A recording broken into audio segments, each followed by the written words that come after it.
Thunder Grunt.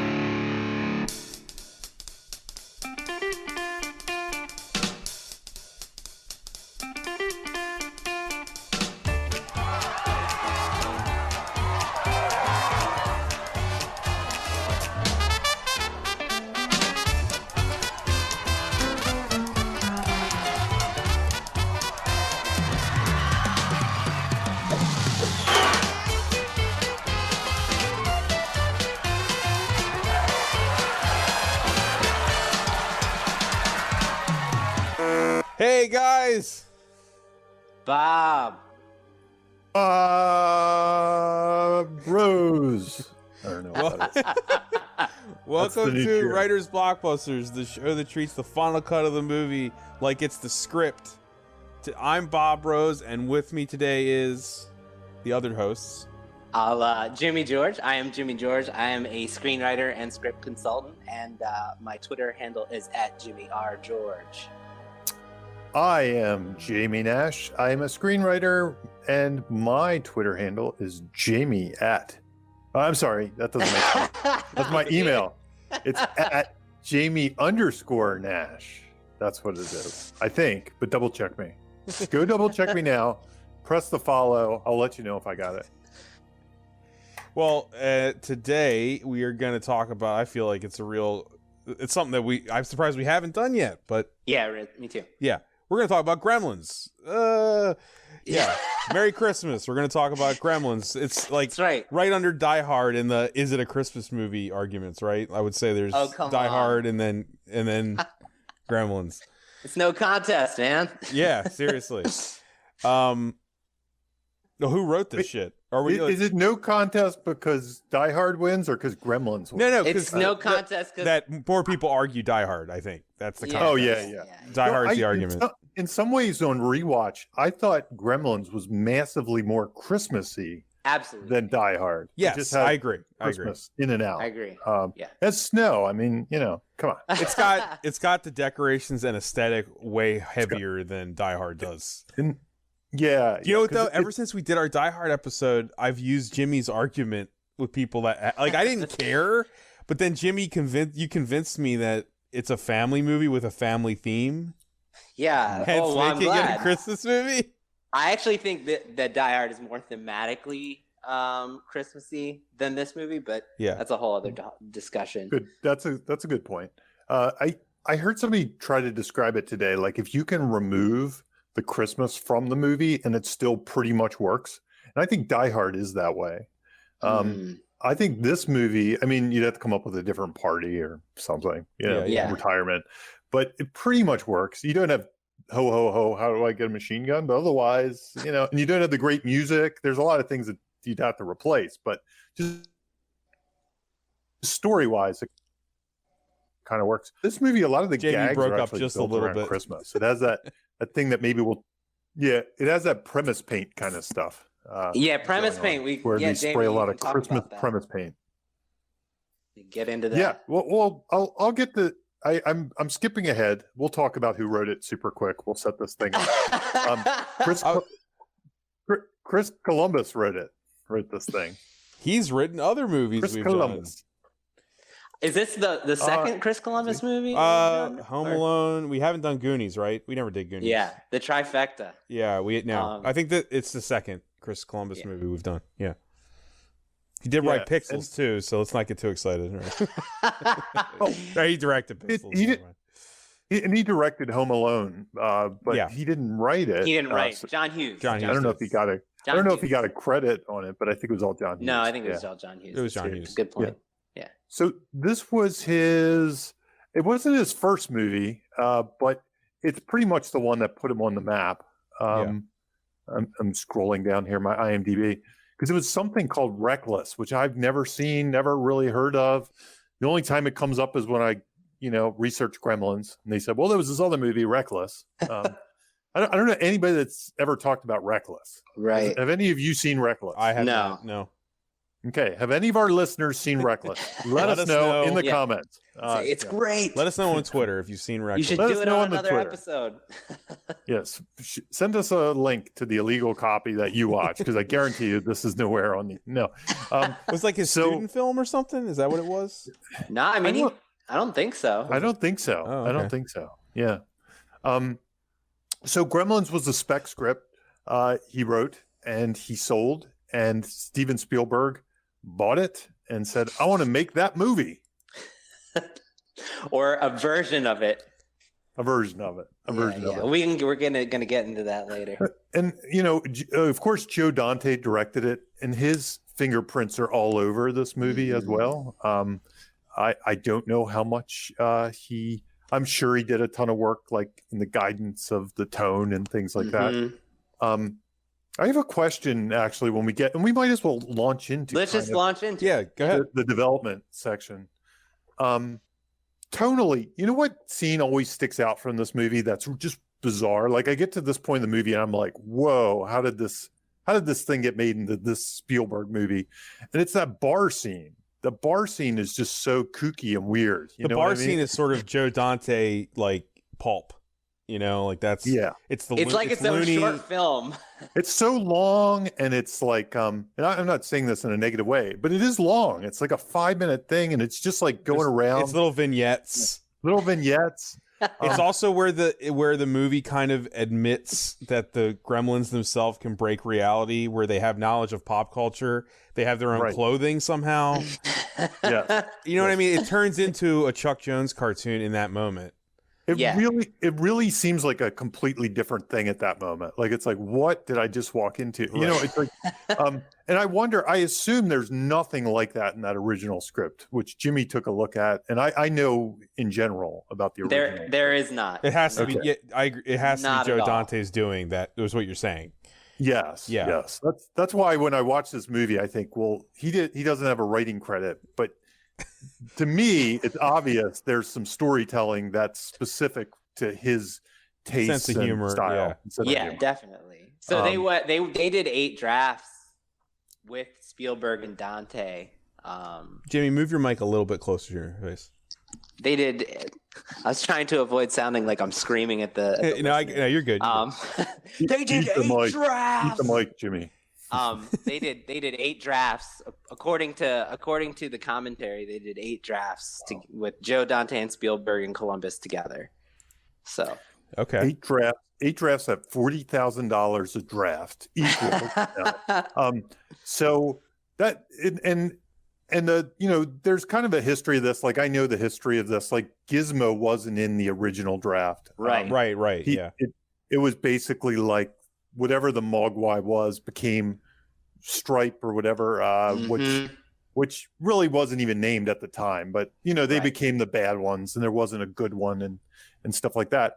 And the other thing I remember about this, that I can't remember the chronology, but I'll throw this out there anyway. Just people will correct us out there. Night Skies. There was this Night Skies movie that predated E.T. I love that story. Yeah.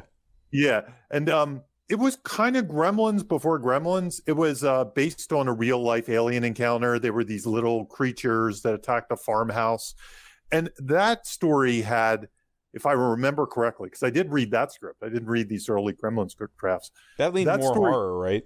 It did. It was horror, but it did have a Gizmo-esque alien character. That was kind of the friendly one of the bunch where there were bad ones. And I think there was an assumption, or maybe it's just me making this assumption, that Gizmo was a little bit borrowed from that. Probably moved over to Gremlins. Like Gizmo has some ET in his DNA, maybe. Absolutely. Yeah. He did. And Spielberg guided the aesthetics of Gizmo. Like, it's based on Spielberg's dog.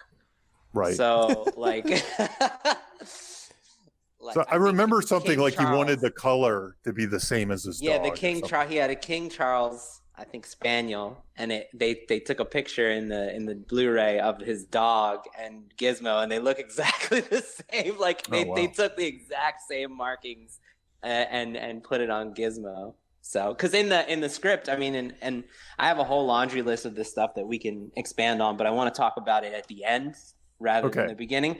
But Gizmo, the original Mogwai, even the cute one is green and scaly. Like in the script, the first Mogwai that he is gifted has green at scale. They didn't go through a pupil stage? They go through a pupil stage and turn into monster versions of that, but they start scaly. So they were never cute. The Mogwai in the original script was never cute and cuddly. In fact, and this is like something I was going to expand on later, Billy hates it. Like from the start, he hates it. And like he wants it. He thinks it's a terrible gift. And like he's like, "Why'd you get this for me, Dad? This sucks." Like it sounds to me like they really gave the movie a heart. Yeah, definitely. From the original draft. Yeah. To me, and Chris Columbus has said this in interviews, when he wrote this as a spec script, you know, he was doing it for all the reasons people write spec scripts being original, kind of you on a plate resume pieces. But he wrote it to get attention, not to get made. He was like, I wrote this. I didn't think anybody would ever make it. And I wrote it. And my feel for it is it's more like a true horror movie, like his original one. Yeah. And less this 4-quadrant, you know, family film with a dark edge. You're right. There's so many different things. And I think, we're not going to get into it, but I think that's also where the franchise diverges to, and where it has since 2. Because I know he hates 2, and as we've discussed, 2 is obviously like 900% Joe Dante, and I think Chris Columbus always viewed the franchise to go darker. Right. Like the first one wasn't even it was just dipping its toe, and it should get darker than that. So if there's a third one and he has anything to do with it, they'll take it back. Any interview you read with Chris Columbus now, he backhandedly insults 2 and says that 3 needs to be like a hardcore horror movie. Damn. So wow. His vision of it is completely different. And there are recent ones that have come out. Him saying that he's read, there is a screenplay, he's read it. And I mean, when I say recent, like in the last few weeks, there's things that have been said that they were out there. There's an animated show too, apparently. That's on HBO Max, right? It's not out yet, but next year. Yeah, it's a prequel. Just a bad idea, but fine. Yeah, I could almost see if it was a Joe Dante animated show, that would be perfect. Yeah, it's like, why wouldn't we do that? That seems obvious, but that seems obvious. Nope. That seems like the way to take it. Okay, well, I mean, that's really, so, you know, he sold the spec. He did a lot of rewrites under Steven Spielberg's guys. This was one of the early movies in that Amblin kind of wheelhouse, like when Back to the Future and stuff came out. It's like in the top movies of Spielberg's producing. Yes. It's like Back to the Future, Gremlins, I would say it's 2. Right? Yeah. Yeah, like in the echelon of those. To me, it's like Gremlins, Back to the Future, Goonies, and then you have the other ones like Inner Space that come later. Oh, so good. Love Inner Space. Yeah. And then there's like some of the ones that people barely remember, like Batteries Not Included and stuff. I love it. Which, I mean, they're probably for us, that's like prime. It's prime. Yeah. I know this isn't screenwriting based, but I do think I would like to hear from both of you the way we did with Ninja Turtles, like how culturally, how this impacted you, where it was in your life when it came out. I'll let Jamie go for Jamie. Yeah. So I mean, I had all the Star Wars toys. I loved, you know, E.T. by this time. I was totally a Spielberg mark by this time. So I was anticipating it. It was one of the first movies I anticipated, because even my favorite movies like Raiders of the Lost Ark, I didn't really anticipate that. And boom, it was there. Oh my God, this is awesome. And then it was, right. Gremlins. So, you know, I grew up in kind of in the Woodlawn area of Maryland. I remember, I always talk to my wife about this. For some reason, this sticks out to me. Security Mall, where I used to go to the mall. They did this thing like in the weeks prior to Gremlins coming out, where they hid Gremlins in the mall, and you had to go seek them out, and you won a prize, a gift card, and I was a mall kid, so I was in the mall all the time. So that's like, I wish they did things like tell your wife, Jimmy, because she works for malls. So tell her to do a Gremlin search. I want to go to a Gremlin. Right. I mean, it finally gave me a thing to do in the mall. And also I was a kid who kind of liked horror, but was a little scared. I mean, by then, probably not. I'm trying to remember exactly what I had seen, but, you know, by then I'd seen The Exorcist and Halloween.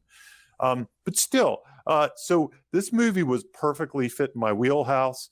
It was probably one of the early tastes of horror comedy I actually got, because I don't think I saw like Evil Dead 2 and Reanimator and things like that till later on.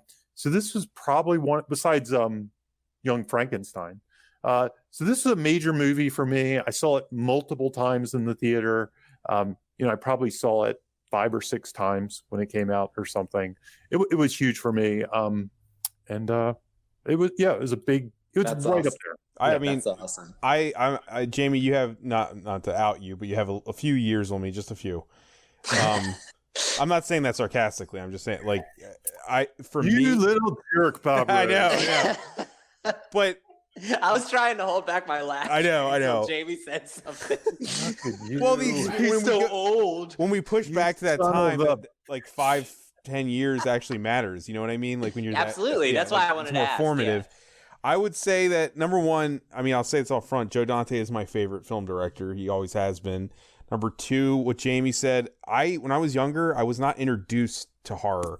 I was not introduced to like the genius of Evil Dead or Evil Dead 2 or anything even remotely like that. Young Frankenstein is kind of the exception there, Jamie. You're right. I was introduced to that, but I think Gremlins kind of sits in a different type of humor. Obviously, Gremlins is easily the thing that introduced me to what I would say is my favorite subgenre, which is horror comedy. And, like the fact that you can laugh at people, fake people dying was the first thing this was the movie that introduced me to that being okay and understanding what that language was from a film. Right. Like it's Gremlins. Like I didn't as a kid, I watched it alone. I wasn't watching it with people, but I understood because of the tone of the movie, which we're going to talk about tone, that it's funny when an old woman gets blasted out of the window of her house. You know what I mean? Like I got why that was funny because the movie actually evil. Right, the movie actually does a great job of conveying that even to a kid like I was, and from then on, that made me seek out other things like it. So Gremlins was that formative to me. Wow. Yeah, that's awesome. Yeah. I did not know that, Bob. Yeah, that's cool. So how old were you when that came out? When it came out, I mean, I'm born in '82, so. Oh, so but then you picked. Yeah, I'm talking about watching movies on cable later. Yeah, I didn't see it in the theater. This is just Gremlins was like the first, maybe in my lifetime, the first major horror comedy that was probably running on cable a lot. Right. Yeah. Or that my parents probably got on VHS somehow. I was somewhere in the middle of you two because I'm somewhere in the middle age-wise. I was 4, and doing this podcast made me realize that I was wrong. I had always thought the first horror movie I saw was Lost Boys, and I always considered that the formative movie. And they're very similar in their style as far as like horror comedy.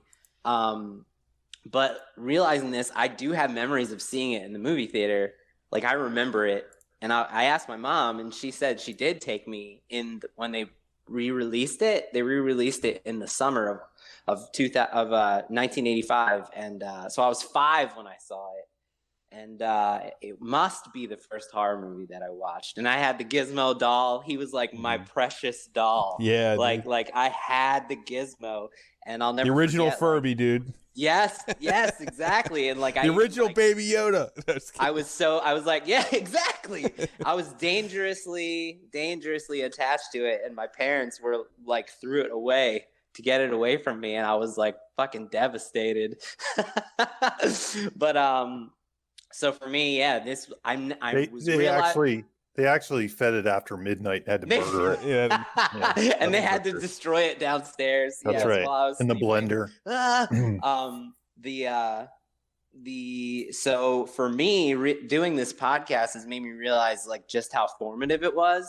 Because like you guys know me, the listeners might not know, but like the Gremlins is basically the type of shit that I write. Like it's like the type of movies that I've made, the horror comedies. And the type of movies that I've written that haven't gotten made, like they all are this horror comedy. It's the template, right, dude? It's the So I'm realizing through doing this just how much of an impact it had on like my storytelling sensibilities, and so it's really fun to talk about it like from a screenwriting standpoint. I think it's a good time to mention for how formative it was for all of us. Like I said to you guys before this, at one point in like 3 months into the pandemic, it was the #1 movie in America, right? Because it was showing at drive-ins and people showed up. It's still connecting. Yeah, like it's not like it went away. It's still a very important movie in a lot of people's lives. It still connects for something that is overtly silly and weird. It's still really an important piece of culture, I think. Yeah, I agree. Yeah. And also, I had the voice. I mean, if you really want to talk about it, I had the voice of Gizmo on Thunder Grunt a couple months ago. Howie Mandel? No. Not Howie Mandel, Michael Winslow. He also did some of the voices, so... Howie Mandel like ruins the commentary, by the way. Does he? Yeah, like the actor Zach Galligan is talking about, or Gilligan, I can't remember. Galligan. That's his name. Galligan is like talking about how the woman the actress who played his mother looked just like his mom, and it was weird for him to do the scenes with her. Because he said you want to keep your acting life separate and your real life separate, and Howie Mandel's like, what, did you see her naked or something? Like, what's your problem? For him, it's a stand-up act or something. That's probably this is totally not screenwriting it's related. Not. We're gonna get into sorry. it. No, thank you for bringing that up, Jimmy. I think it's important we talk about a movie like this and what it means to us. Yeah, because like it's yeah, exactly. It also shows our bias. Yeah, that's what I'm saying. Yeah. Since we're there, I think we should jump to tone because I think we're kind of talking about it a little let's do bit. Because this movie is really a unusual tone. Like we've already talked about the bar scene. And honestly, you see movies like this. We haven't talked about it on the show, Jamie. Yeah. Well, we didn't. No, we were just chatting. Oh, really? For some reason I thought I talked about that weird bar scene. No, you did. Okay. Not on the show though. Okay. You want to talk about that bar scene a little bit before we get into it, or? Yeah. Well, I mean, there is that we weird. We did. Bob, Yeah, because we talked about Joe Dante, the writing. That's right. We did talk about it. Wake up, Bob. All right. So I was like, sorry. I was like, am I going crazy? No, but yeah, the bar scene. So, no worries, all good. It's all good. Well, let's take the time and rewind it. Let's. Yeah. No, don't keep going. So this one has such this bizarre weird tone, and even when Jimmy was saying these are the kind of movies he makes, when I was rewatching it this time, I was like, yeah, these are the kind of movies he makes, but never done at like PG-13. This is like one of the first PG-13 levels. So it's kind of weird because you could see brainstorming the whiteboard, like, let's do all the kills. Mm-hmm. But on the flip side, this movie isn't made for that audience totally. Right. You know, I mean, that audience appreciates it, but it's also made for kind of like, you know, me as a 12-year-old kid when I went and saw it. Yeah, it wasn't made for the black t-shirt wearing people that just the horror convention people. Black Christmas 3 for the 5th time. Right. You know, our people, but you know, yet this movie is still there in those conventions. It's those, you know. Yeah, it is. Still, it is. It still lives there. It's for everybody. You know, again, it's for this 4 quadrant thing. And I can't think of another movie that really does that. I was trying to. Before? There's got to be examples, but it's hard to pick them out. Yeah, it's really hard to nail it. It's funny probably other Joe Dante movies. when you brought this tone question up, it's obviously there. It's a huge like stamp on this story, but it still feels like a horror movie to me, even in the first act. Like there's a lot of dread, and so there's definitely especially the opening feels like he's going to discover something mysterious that could hold like darker secrets than it's teasing. It's almost in the aesthetics less in the writing, right? Yeah. Although, and is it fun? Do you guys find it weird that Miss Deagle almost comes off as more horror-ish than some of the Gremlins? Yeah, themselves? she's like she's a threat, right? Like, right. So. I mean, how dark is the scene when she threatens the dog? I mean, that's Yeah, she wants to kill it. It's so, Right. and you She actually remi- believe she could. I don't know if this was an influence, but I always think of the Wizard of Oz, that the mean You know, woman. she from The almost Wizard of says, Oz. "And your little dog Mhm. too," literally She Yeah. in that is scene. just Exactly. exactly. Yeah, Exactly. yeah. Really, they're really definitely tapping into that. But I it does feel like this dramatic tone shift midway, but it's hard. I think it's because we're so familiar with this movie that it's hard to approach it like not feeling like it's going to be like, I'm wondering if the amount of influence it had on us and like how much we've seen it is like, making us feel like, oh, of course it feels like a horror movie in the beginning, like, or at least me on my end. Here's what always strikes me about this movie, and whether this is writing or not is something I kind of want to discuss. And maybe from the script, but again, it would be tricky. There's an artificialness to this movie that some of the prior Spielberg movies didn't really have. I think Back to the Future has a certain artifice to it. And I don't mean that in a negative way at all. There's a tongue-in-cheek nature to Back to the Future. So okay, yeah. Joe Dante spoke in the commentaries. So this is coming directly paraphrasing from him. Okay. That he didn't want anyone to feel real. Yes. He didn't want the locations to feel real. He didn't want the characters to feel real. He wanted them to feel real-ish. Okay. Like he said, Spielberg would come in and make notes. Because Spielberg didn't start watching the dailies until after he finished Temple of Doom. When he was making those notes, they would have to change like a line here, a line there for Spielberg, trying to steer it more toward realism. But he was always like, I trust you, Joe. And Joe Dante makes that clear on the thing that it was Joe's decision. But Spielberg was always trying to make it more real. And Joe Dante was always trying to make it sort of like cinematic real, like, you know what I mean? Like distance, like his argument was that if you pushed for realism, then the Gremlins wouldn't work. The Gremlins themselves. So the cartoonish nature of the characters and the town that could never exist, that was all intentional to sell the Gremlins. There is do you guys think there's also that, like what you're saying, Jimmy, there's a parallel between Back to the Future in this with that like idyllic small town? Yes. Like they're the same set too. It doesn't Rockwellian small town of exactly. Americana. And that was what they were trying to do. Yeah. Like we did a episode, I think we might have even mentioned this in the Poltergeist episode. Like Spielberg was always upholding Americana and showing things that were trying to challenge it, whereas Joe Dante was literally saying it's always been broken a little bit. Exactly. Like that's the difference between the two of them, So Jamie, it might be, I didn't read the any later drafts, but you have to think that if that was Joe Dante's vision, that he was asking Chris Columbus to tailor the characters and the setting to be more like that, because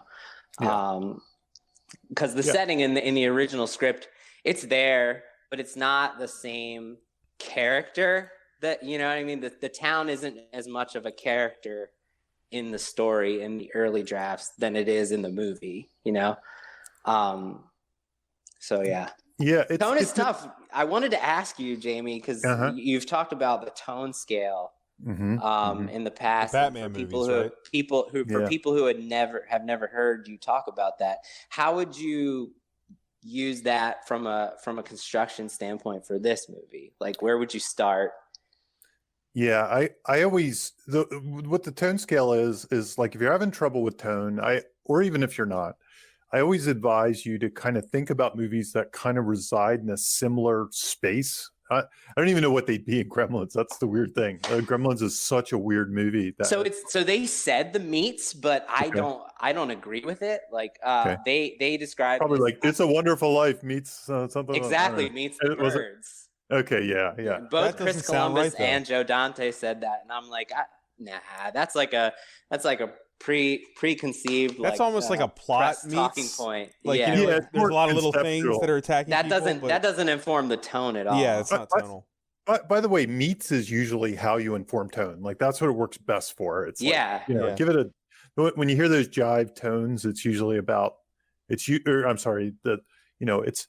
Navy SEALs meets Godzilla or whatever. I don't know why. You think that it's like the unique nature of Gremlins also created a subgenre of Critters movies. Yes, it did. Absolutely. Totally Ghoulies, Critters, definitely. Yeah, like this one, you could almost see him saying it's Birds meets Looney Tunes or something. Yes. I would, that's better. Yeah. So that Dante, that would come right out of Dante's mind. So that's useful when you're describing tone to other people. They get that. Oh, Looney Tunes. Okay. And it's worth noting that there is a Looney Tunes Bugs Bunny cartoon with Gremlins from the 30s that was or 40s that Chuck Jones was originally in the movie. So also there you the go, end of the movie has a ton of there's a bunch of plushes of Bugs Bunny and Warner Brothers characters in the movie on purpose. I mean, exactly. Yeah. But so you don't really have, Jamie. This one's hard to pin down as far as like this setting the tone scale. It's tricky because I'm trying to think of movies that came before it that would imply, and it's probably easier to do movies that came after it or came after it from like an constructive when we standpoint. did talk about the bar scenes. There's parody humor in there. It's like there's non-realistic parody humor. Like I said, they have clothes that they've made for themselves. Yeah. Now you could assume that, like, in the reality of the movie, where did they get that? You know, I mean, like, we're just accepting it. Yeah, we do. And that's what I mean. Like, if you took like a Mel Brooks Young Frankenstein, or I don't know, for some reason I even want to take like Spaceballs and put that at scale number 1.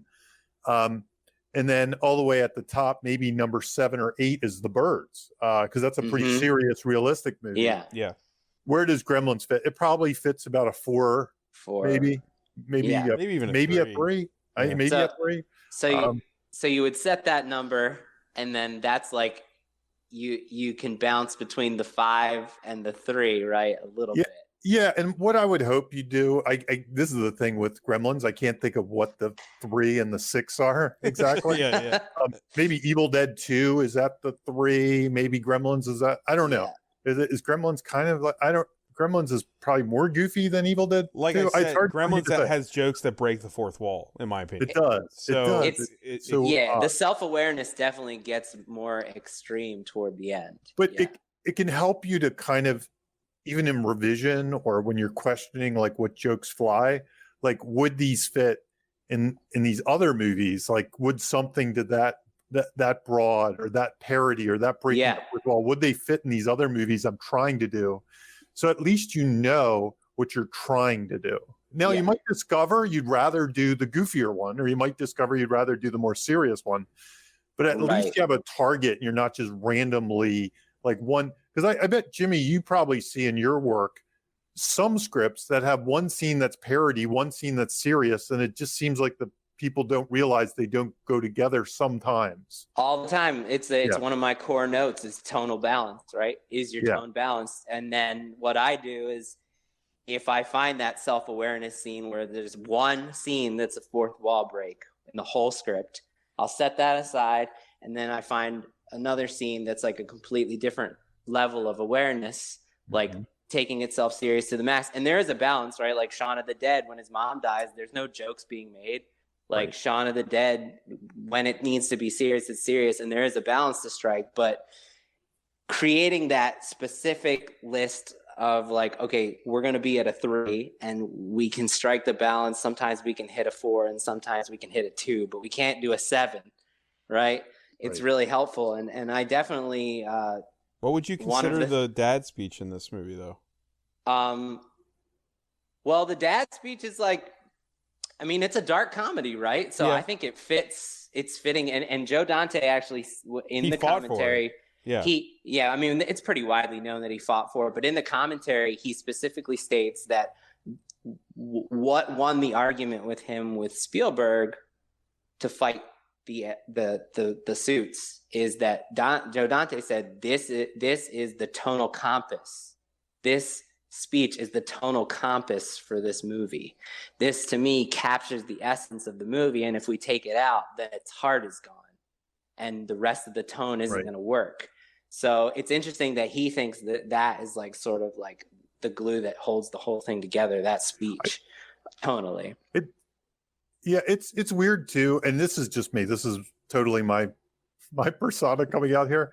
but I find that speech almost so over the top, depressed. That's kind of funny, right? Yeah. It kind of is. It's darkly funny. I mean, I'd be the one guy in the theater like laughing, and then people be like, "Who's this crazy guy?" But I'd be like, "Yeah, it's insane." Well, see, but and it works. Go ahead, Bob. I was gonna say, like, I know, I'm talking about Joe Dante here. I'm not talking about Gremlins 2, but it's literally parodied in Gremlins 2 to make fun of it. Right. Joe Dante's aware of how funny and how like it's so dark, it's overtly funny. The reason that it works is because this is that's like another great, like, as long as it's serious to her, the character's not aware that it's funny, and that's why it works. We can totally laugh at like the absurdness of it, but like you still feel what she feels despite that, because the character didn't wink with you, So, and that's tone. That's like, it's a really hard thing to teach. It's a really hard thing to balance. But like, I really like, Jamie, your scale that you set in the beginning of the project, or like you said, when you're going and doing rewrites, what do I want this to be? Do I want this to be like you said, Bob, the Batmans, right? Do I want this to be Batman Forever, or do I want this to be the Dark Knight? Like, and isn't that the example Jamie used before on the show? I think Batman movies have the tonal scale all the way up and down. That's the easiest way Adam to teach West it, right, Jamie? to Dark Knight, Yeah, because you got exactly Adam West to Dark Knight. It's easy way. I run into this from time to time, like, because I writing Nickelodeon movies. Right. You watch Santa Hunters this week, Tiny Christmas on Nickelodeon. Hell yeah. So Santa Hunters was a spec script I wrote. It was kind of like the Christopher Columbus experience, where I say Chris Columbus, totally not the other guy, the statue guy.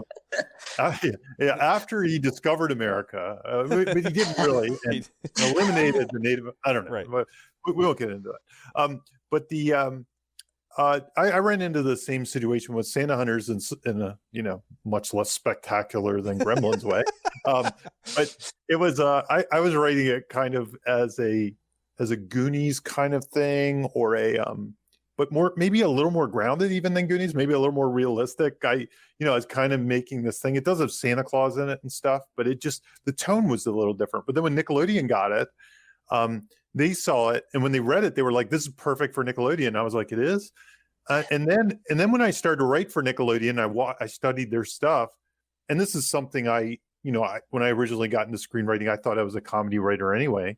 I settled in. I realized that they do kind of an artificial sitcom-y kind of style in their movies. It's very artificial and safe, and I got right into that. I shifted gears, but it was a different tone than I set out. So when I did my rewrites, I had to shift my tone scale down a little bit. And I was like, okay, well, some of these darker things don't work anymore, because I had dark elves kind of doing things to kind of hurt the kids in some ways and things like that. And I had to shift the gears of my tone, and I turned it more into a sitcom for kids kind of thing that had that rat-a-tat joke style, every other thing's a joke, things like that. And strangely enough, I was trying to write a spec script a couple weeks ago, and I realized I was having trouble not writing kids' movies in that style. So my muscle had just become the sitcom rat-a-tat style, and I was like, "Oh wait!" And I almost had to pump the brakes. I'm like, "Do I want to write one of those movies, or do I need to get out of that? Do I need to go back to the original version of me before I started to do that?" So yeah, anyway, it's a weird thing that happened to me about a month ago. So anyway, Santa Hunters Tiny Christmas on Nickelodeon. That's the important part of that. That was the only reason I brought that up. The rest of the story is, I think also the rest of the story is completely made up. One of the few times I think, Jamie, the few times you've ever messaged me about like writing have always been like, I feel like you've always messaged me and asked me about like an idea that had to do with a Gremlins-esque idea. Like, you've done that like 3 or 4 times, I feel like. You've always been like, think Gremlins. Like, that's a tone you search for, obviously. Because it's so unique, right? Mm-hmm. Yeah, no, it is. I have another one. I guess I won't say the title because it's out there and it's being pushed around by various people, that I wrote a while ago. I remember writing that one, and it had Gremlins. And the one thing I found interesting about Gremlins, and this isn't in our to-do list, but I'll bring it up anyway, because this is a topic that's come up with me that I studied Gremlins for, is it's weird when you have this like, I wouldn't say faceless villain, but if you take the Gremlins just pure and simple, they're like this force, and you can kill one of them, and there's another, and there's another. Like a Hydra. I remember that was that was a tricky thing to write as a villain, like a group, a gang. And I ended up going the Gremlins route, which I gave them characters and faces, and I put, I came up with with different ones, like this is the leader, and this is the sadistic one, and this is the And I've run into that problem a few times. And I think that's very instructive, that if you do have this thing, it helps the audience track how the hero is doing against the faceless thing. Because you can take out like one, but they're going to have to come up. It's the James Bond rules, right? Right. You're going to have to fight Oddjob before you fight the, Yeah, what is this movie without Stripe, value right? in You need the showdown. Yeah. It can't just end on the blowing up the movie theater. Yeah, and that's something I learned from Gremlins that I faced in my own writing a couple times, that I was like, oh yeah, I do. That's why you have to do that almost. Otherwise it just, it gets a little episodic or redundant almost if you don't have the escalation of the different characters, things like that. Yeah, that's really good. Anyway, That's really that's a bonus. That's a bonus. Bonus topic. That's your writer's bonus. No, that's great, man. Cha-ching! It's never really discussed how they're kind of legion. Yeah. They all have this collective knowledge of things, and they're born. Yeah. They're born with knowledge. Yeah, too? it's weird. Yeah. They're totally. Extremely. Yeah. By the way, complete aside, but what I noticed this time when I was watching, when Gizmo gets when he gets wet and the balls start popping out of him, and Corey Feldman and the other guy are like looking at the balls and like, what is this? What is this? And poor Gizmo looks like he's going to die, and nobody cares. And maybe really exactly. Zach Galligan is a really nice guy, except in that moment. I don't care about that. Is it because they also have no clue what he is, maybe, or maybe there's like a disconnect on like he's not an animal that we're familiar with. Yeah, because I just make him like my dog. He becomes my dog. My dog's in pain, going like that. I don't care as much about the balls as the dog, but they could care less. They're not looking at him. I think it's more direction. Obviously, I think it's more like, hey, look at the balls. Don't look at the Gizmo. We'll figure him out. Look at the ball. The one last thing I wanted to bring up before we move on was when we're talking about like the bar scene and tone and everything. It's not really. It doesn't stand out, but like. It's also a movie where the robot from Lost in Space exists as a real robot. Yeah. Like it's that part of the tone too, right? Like that, and even in the background there's the time machine. Like it's like it's that kind of movie. It's just that it's a scene that I probably think would come up often.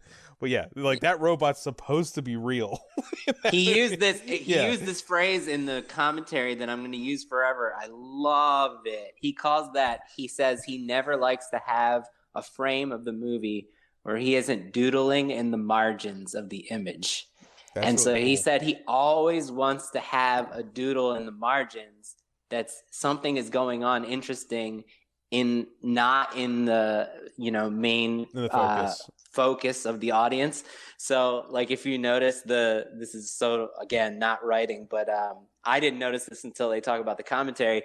When they flash back in between shots of him talking on the phone, the time machine disappears and everybody's looking for it. Like what the hell? But like the movie doesn't like point it out. You just have to find it. Like, and it's like that stuff. It's almost more akin to a Joe Naked Dante. Gun. It's a Naked Gun almost type joke. Like Joe stuff Dante in the background. Is totally having fun. Yeah. It's a totally different tone. Do you guys want to talk about Monster in the House? Yeah. I'm going back to the we're back to our we've jumped order forward big time. I jumped ahead the tone. So Monster in the House is this thing we've talked about it on past shows. Any of the horror movie shows, you'll probably find it if you want to dig it up. But it's a Blake Snyder thing, Save the Cat.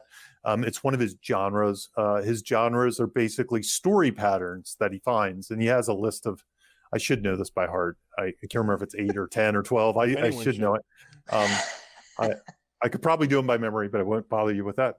So they're story patterns that help you when you're brainstorming to kind of know, like maybe what the archetypes are for that story, but they also help you find similar stories, so you can kind of find them and see how they did it and what their patterns were. So anyway, that's a long explanation of Blake Snyder genres. Monster in the House is one of them. Monster in the House has 3 things. Let's see if I can remember them. They have a monster. That's the easy one. They have a house. That's an easy one. And then the hard one is they usually have a sin. We propose that this is a monster in the house. What do you think? Jimmy, what do you think? Monster in the House? Definitely. It's classic. I mean, it's like your classic creature feature, right? For me, the question is, and the house is pretty obvious, right? It's the Kingston Falls, the town, not the... Yeah. So the whole town is being attacked. For me, what I want to hear what you guys think is, what do you think the sin is? The obvious is his father, right? I don't know, but it's weird because his father's so uninvolved with the events of the movie. I think it's weirdly... see, here's what I think what it is. I think it's lack of respect of irresponsibility. It's messy, right? Theme. That's the theme, right? So usually the sin and the theme go hand in hand, right? Because that brings about the monster. So the sin usually brings about the monster. So the fact that they're using this thing, and even the person who doesn't sell it to him, doesn't he say something like he literally blames Western civilization for how we treat things. Right. He says Mogwai comes with too much responsibility is what he says. I think that's kind of the sin here, is that they have this thing that they're not treating with due respect, or even though they're given warning, it's like a toy. They give it to the kid. Right. Here you go. Have fun. They're breaking the monster rules. Yeah. Yeah. And like Bob said. Yeah, they're spilling water on it. They're letting it eat. They're not keeping it in the cage hidden. Which is irresponsibility. Yeah. And the irony is that he's pretty good to his dog, right? But he's not good to Gizmo. Yeah. Right. That's right. But I guess for me, why it's messy is I don't think that the whole town is irresponsible. And usually when you find these sins, they're represented in different characters. They're explored. We've found in the past that when you find the sin, it's not just the main character. It's like every character is an exploration of that, a different version of that. And I feel like that's what makes it weird, though, right? Because like I said, like I would think a normal approach would be Billy buys this thing, and he doesn't respect it. It's odd watching it now, as many times as I've seen it. His father basically buys it, throws it into the movie, and leaves the movie. Yep. And the man responsible for the sin is like doesn't actually reap the consequences until. Yeah, that's. It's odd. What you find in horror movies, though, because like we found this in Nightmare on Elm Street, like it wasn't a sin she did; it was her parents. Right. Exactly. Right. There are different.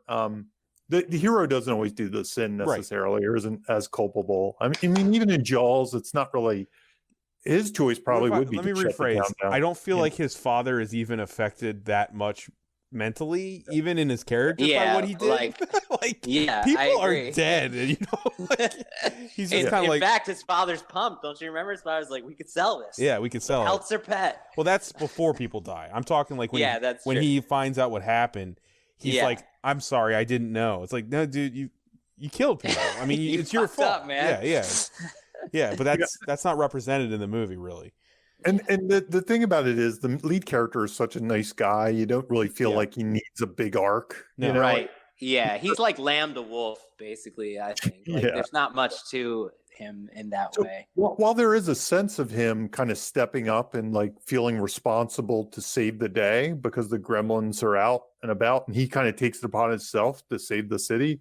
It feels like he would have done that in the beginning anyway. I agree completely. This is a great time for me. I wrote in this weird observation I had last night where the thing with the inventions and his father and their family and how they live, like gremlins traditionally and metaphorically were things that made machinery not work, right? Mm-hmm. They live in a home filled with all these machines that his father built that keep fucking up and don't work. Right. And it's almost like thematically making the hero the only one prepared to take down actual gremlins, because his whole life he's been bred and born in a house filled with metaphorical gremlins. It's good, man. I think what you've pointed out is like, and just like I wanted to be clear with the sin thing. The reason I was pointing it out is it's messy, but it works. And it's good. It's good to be aware that like you don't have to follow it to a T, right? Like not everybody is irresponsible in the town, and you still feel the irresponsibility thing. But like in a lesser script, those gadgets wouldn't exist, and we'll go into that in the original. Right. Like that is like specificity, right? They gave us characters who are only prepared for this scenario in this movie. Like you put the Peltzer family in a different movie and it's not as interesting, right? The reason that it works so perfectly is because it's like superb premise delivery, right? They dug into like, well, what does gremlins mean to people? It means this, it means that, and you're right. They brought that out. Right. Yeah. You know what's really interesting though is now I remember back then seeing this movie and hearing all this stuff about gremlins, like oh, is this thing in World War II, and people would use that phrase, oh, it's got gremlins. Nowadays, if we say gremlins, we mean this movie. So this has become the thing. It kind of replaced both the Looney Tunes and Twilight Zone. Like those are gremlins, but when you say gremlins now, it has to be Joe Dante's gremlins. Right? Yeah. Whereas back then they were doing their digging and using every bit of gremlins they could possibly find. Nowadays, I think a lot of that would be if you wrote this from scratch, if we erased this from existence, it probably wouldn't be as meaningful to say, oh, I got gremlins in my car or something. Right. Like People that. wouldn't remember it exactly in the audience. Yeah. Mr. Futterman's kind of that character too, right? Like he's the guy who knows the metaphorical gremlins of the past. Yeah. And as a half man is in the Monster House, they often have this character called a half man. So Quint is the perfect example. He can give the speech like, I looked into the shark's eyes and that kind of thing. right. And Mr. Futterman is kind of the humorous version of that in some ways. But he kind of gives like an explanation, like there's a mythology behind these creatures. Like they're not just popping up for the first time. Like there's something people have faced and things like that. So he kind of hints that he faced them. Usually those characters have faced them and they usually die around page, around the All Is Lost or 75 or something. They kind of have a knowledge of it. And there's usually some kind of showdown or something. Yeah, they're reuniting with the monster. You could argue Half-Man versus the monster face down again. The Futtermans do maybe die. It's really unclear if they actually die there, but they do come back. So I guess they don't. But I think I always love too how it's written so that it works both ways. Like Mr. Futterman, he metaphorically once had to deal with gremlins, but the movie is also kind of saying this happened before. Right. In different ways. Like these things have been a problem throughout history. Yes. Right. This is a real thing. That's right. Yeah. That's right. Yeah. I don't know. I think what about those rules, the gremlin rules? Because honestly, that became part of the marketing campaign. That was on the poster. That was a huge premise kind of thing, is those gremlin rules. It almost, defined what these things were. So for me, you hear a lot of, this is kind of the one thing that like people still complain about, which is dumb, I think. Jimmy, move your mic a little closer to your face. This is one of those things that people still complain about, which I think is dumb to complain about. The reason I wanted to bring up the rules is I think this is the greatest teaching example of how to make the rules of your magic system simple and placing limitations on them, right? Because I read scripts all the time that have like these insane, intricate magic systems and creative magic. We've talked about it in the past, double mumbo jumbo, which is a term from another Blake Snyder term. We're going back to Save the Cat here again, where there's too many different types of creative magic at once, and the audience can't can't like connect with it. They just can't keep up, and so they don't feel anything about it. Also, exposition problems, right? Like delivering exactly. all that It just ends. Yeah. So I'll give an example of a client script, and I didn't get permission to talk about this, but I won't name it. But I had one script that I consulted on. This is the extreme, where I created a 17-page document pulled from their script filled with scenes of people explaining the magic. Like there were so many rules in there to explain the magic in their movie that it took 17 pages. And on average, I will say, I'm not exaggerating here, that if I have a fantasy or a horror script sent to me that's in its early stages, there will probably be like 5 to 6 pages throughout the script explaining the magic. Whereas this movie takes 37 seconds. Yeah. And it limits. And another great example of that is like Beetlejuice, right? You say his name 3 times and he comes into the world. You say his name 3 times, you can get him back out. And my favorite one that I use as a teaching example all the time, that I know, Bob, you don't like this movie, but it's a great teaching example, is the It Follows rules. There's the parking garage scene. I don't hate It Follows. I just make fun of It Follows, but yeah. The parking garage scene explains the rules of the magic. It takes 88 seconds. And Quentin Tarantino calls that the greatest exposition scene of all time. And I think it is really great. But this one is so simple. And a lot of people have complaints because it's so simple, it's debatable, all these things, right? Like it's midnight everywhere. Like, why don't they multiply when they touch the snow? Before it leaves my mind, couldn't you also consider it Praise of the Killer too? The Praise of the Killer is what Futterman. That's Futterman more? Gave, okay. Futterman gives that speech. I kind of like thought watch out for them gremlins. The son from the shop also kind of did. That's true. Yeah, that's true. He does say like, "Be careful," but he doesn't tell you what they're going to do. Whereas Futterman's like, "You got to watch out." That was a terrible Futterman, but that's a really bad Futterman. But it's fine. It's not an impressions podcast. I was doing Popeye. Michael Winslow's back on Bob. right. So anyway, I think this movie is really instructive in how it places limitations on the magic, and it explains the rules so succinctly that they repeat those one set of rules like 3 times in the movie because it's so easy to explain. And like you said, Jamie, it was it helped the marketing, right? Like the audience already knows the magic going in, and it just takes care of itself. So if you've got magic in your movie or some fantasy element, try to keep it simple. Try. Yeah. And what's interesting about these rules, in some ways they work as premise. Like I said, they became the marketing concept. They even use a thing that we've brought up before called the premise pretzel, which kind of takes something, uses it one way, and then reverses it back another way. Right. Yep.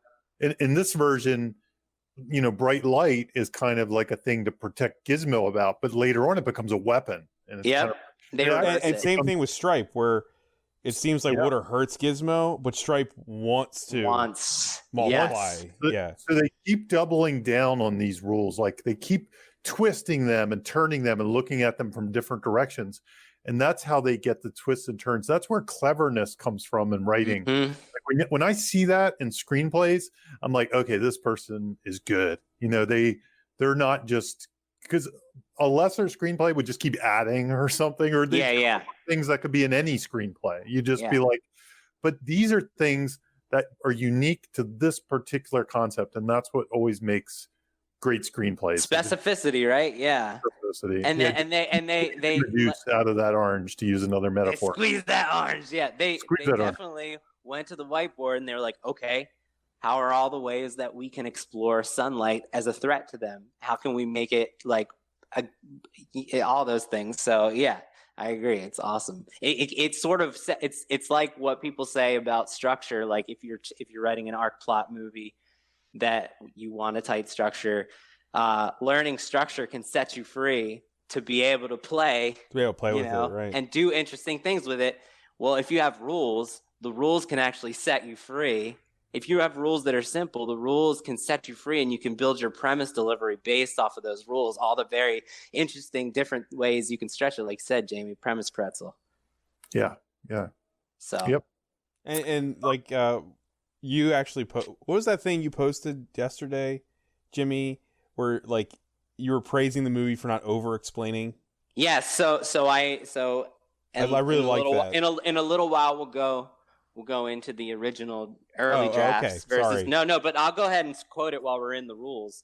So the science teacher did stay the same. His name is Roy. In the early draft that I read, and the draft I read, I believe, is the second draft. Like it's the first draft that Columbus wrote for Spielberg and Dante, based off his original draft. The science teacher says after he studies the metamorphosis, they can't multiply by water if their environment is below 25 degrees. So that's like a fourth rule, right? And it's like not interesting. It's just to explain fun. Like snow. It's just like, and it's a little confusing. It's like, where's the science behind that? Like, whereas sunlight's really generic and food is really generic, here you have this specific scientific 25 degrees, like, and if you added that, all of a sudden you start microanalyzing everything, right? It opens the door for that, yeah. Right. So I'm really glad I think it's really instructive that was there. They considered explaining it, and they realized it's too much and you don't need it. And look, 36 years later, the audience doesn't fit with the tone either.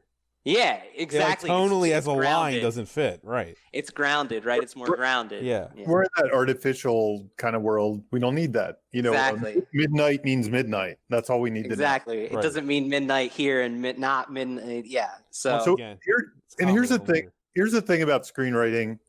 Once you get in that development world with producers giving you notes, you can see this. You see this all the time because you're getting it from all sides. So everybody is like trying to top each other. Well, what about snow? And what about this? And what about that? And as a writer, it's really hard to bat those away. And it's really not even totally your job to do it. It is sort of to make an argument.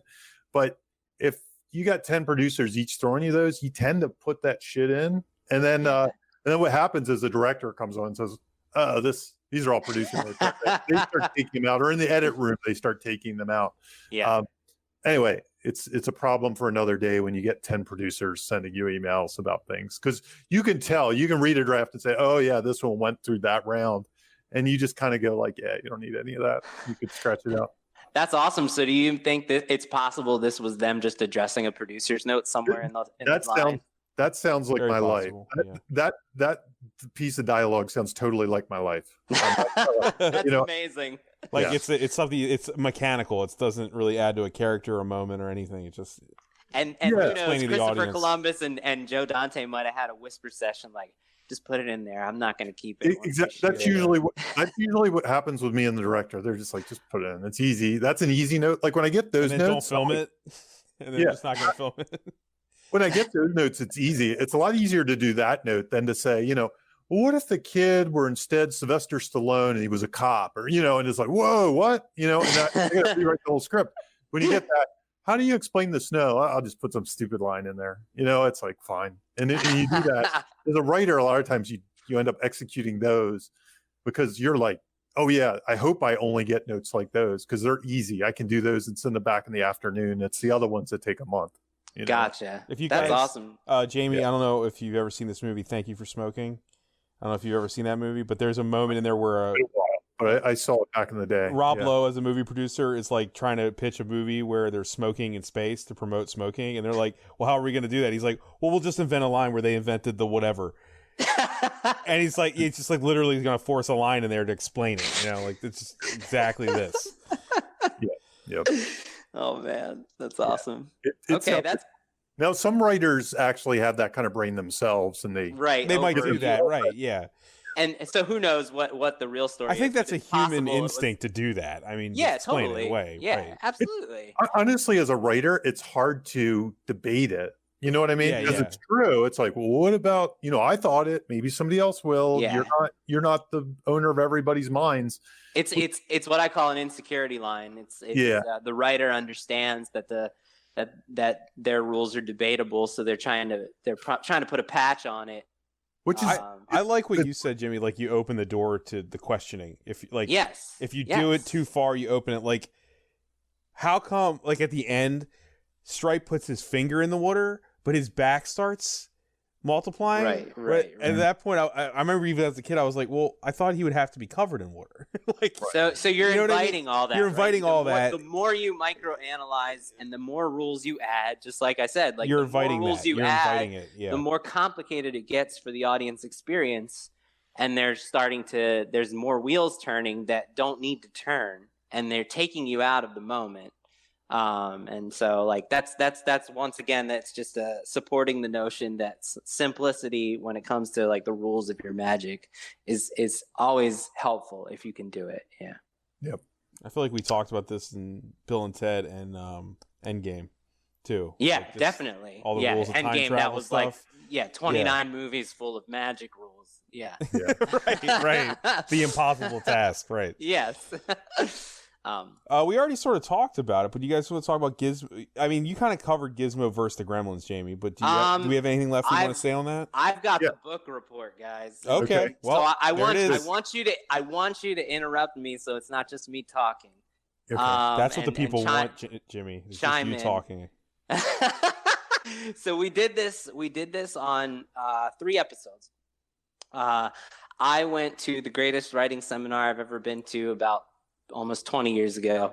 And these aren't out there anywhere. So I'm sorry that I can't like send you a link to all the list. And this guy is very protective of his intellectual property. So I'm probably going to get sued at some point. Sorry guys. I'll get sued. It's this seminar called, I'm sorry, Bob. It was this seminar called Beyond Structure that was basically 3 days of like writing techniques. He called it emotioneering.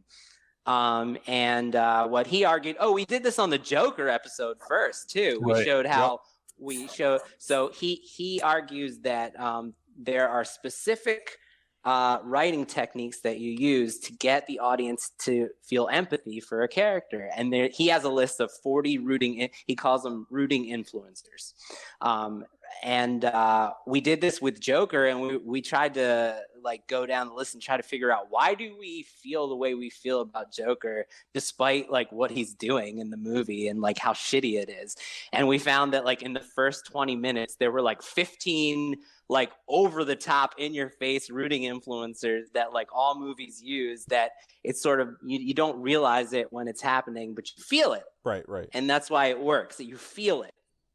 And so we did this with we've done this with Biff too in Back to the Future, and found that like if you give them certain rooting influencers that make you like characters, and then by inverting some of those, giving the opposite, it makes you feel like they're like a formidable villain. Like Biff, one of the rooting influencer techniques is your character is funny. Well, Biff thinks he's funny. He makes bad jokes. And so you invert that humor, but it makes you like him as a villain because he thinks he's funny. Right.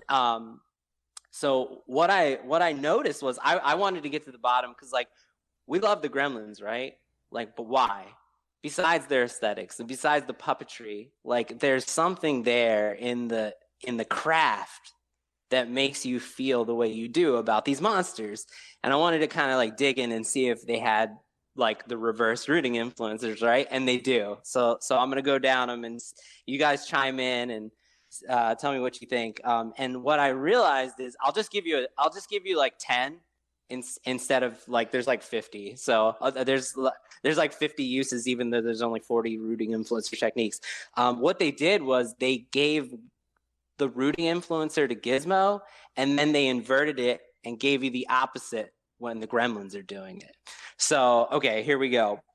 One rooting influencer technique is character shows loyalty to their friend. Well, Gizmo like loves Billy, right? Mm-hmm. And the Gremlins not only harm others, they just harm each other. Like they're attacking each other. So like that's an inverted rooting influencer right there. Another Everyone one for is himself. everyone for themselves, right? Character does a good deed. The Gremlins do nothing but bad deeds. That's all we see them do is they're mischievous, right? Right. Character is funny, witty, and clever. We sort of both see Gizmo and Gremlins both being funny and clever. And like the thing I associate most with the Gremlins is they're funny. Like you laugh your ass off when they're on screen, right? So that's a rooting influencer. That's why we're interested in them. Character, this is a good one. Character likes animals or animals like character. They attack the dog, right? Gizmo, the dog is licking Gizmo's ears. The dog loves, and the Gremlins hang the dog with Christmas lights. So there's one of those inverted rooting influencers, right? And that we saw that in Knives Out. That was the tell of Chris Evans being the villain. Spoiler alert, that the dogs hated him. He was like the one character that the dogs were attacking. So that's like one of those negative inverted rooting influencers. Character shows intelligence. Both Gizmo and the Gremlins are like super smart, super intelligent. So you feel something for them. Character is an underdog. Gizmo is hiding in the helmet while all the creatures are building and the Gremlins, there's just like thousands of them, right? Like they're never going to be the underdog in their situation. Also, like, can I add Gizmo? Yeah, please do. Gizmo comes from sort of captivity, whereas the Gremlins are literally unleashed. Loose. Yeah, they're never captured. That's a really good one. Yeah, that's really good. But like what I'm trying to point out is like you feel these things, right? That's in the craft. Like this was in the construction. Character is displays affection. Gizmo is like such a cuddly, cute creature.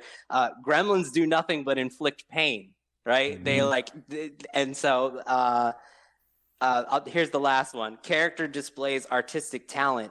Gizmo sings "It's Lovely." When the Gremlins sing in the bar, it's like it's like it's like hard to even listen to because of their voices, right? Yeah. So when you're constructing a villain like they did, it's really one way to make them an interesting villain is to try to think of ways that we root for characters and invert them and give them the opposite. And I think this is like a great example of how to use those techniques. I was really surprised and happy that it tracked. You could also don't you think, you don't have to do it, but you could do the same with like Billy and Miss Deagle. Totally. Like, yeah, I mean, you can do it with every single character, right? Yeah. And you should try. A lot of this stuff, once you do it a few times, it becomes more natural. You won't have to like go to the list. You'll be like, oh, I'm going to have them with an animal. Like, it's like, like it starts to come natural after a while, and spotting them. Billy gets Gizmo and his dog. Yeah, so that's why he's got two animals. Right? We feel these. Oh, if I attract Billy's, I think this thing like front loads the hell out of Billy's rooting influencers. But you would have just been listening to me talk for like a half an hour. There's nice, everything. There's kind of the root of this in some ways is that classic thing, the Raiders of the Lost Ark of it all. We're the same, you and I, or whatever. Yeah. Most villains are the same as the hero. They're like mirror images, Batman, Joker. There's just something different about the villain, because even in your likable villains, like the Hans Grubers or something like that, there's usually there's some similarities, but then there's some big difference. Like maybe one person is the same as the other, but willing to assert the will or be ruthless or not care about others or not have empathy or something like that. So even if it's just one big difference and otherwise they're kind of the same, a lot of times there's some kind of duality between your hero and your villain. Yeah, we talk about the circus mirror a lot. Like in this movie, it's more Gizmo than Billy. It's like usually the mark of a great villain is who the lead character will become if they make all the wrong choices. So like Gizmo could easily become Stripe, which is why it worked when they decided to do it. Yeah. Yeah, that's rooting influencer techniques used to make a villain. Good shit. Cool. Once again, it makes me think of where his father stands on that. Yeah. His father is such an odd character in the movie, you know. Yeah, he is the root of all this, isn't he? He's almost kind of a circus mayor of Billy. Yeah, it's true. Isn't he? Like, he kind of is. Billy's not like his father. There's a scene in the original script where his mom is warning about that happening. In the Billy draft I read. His father? Yeah. Really? Okay. Yeah. So it was in the construction. It was in the original construction, then took away. Yeah. Okay, that's interesting. Yeah. I never thought about that. Comic obsessions.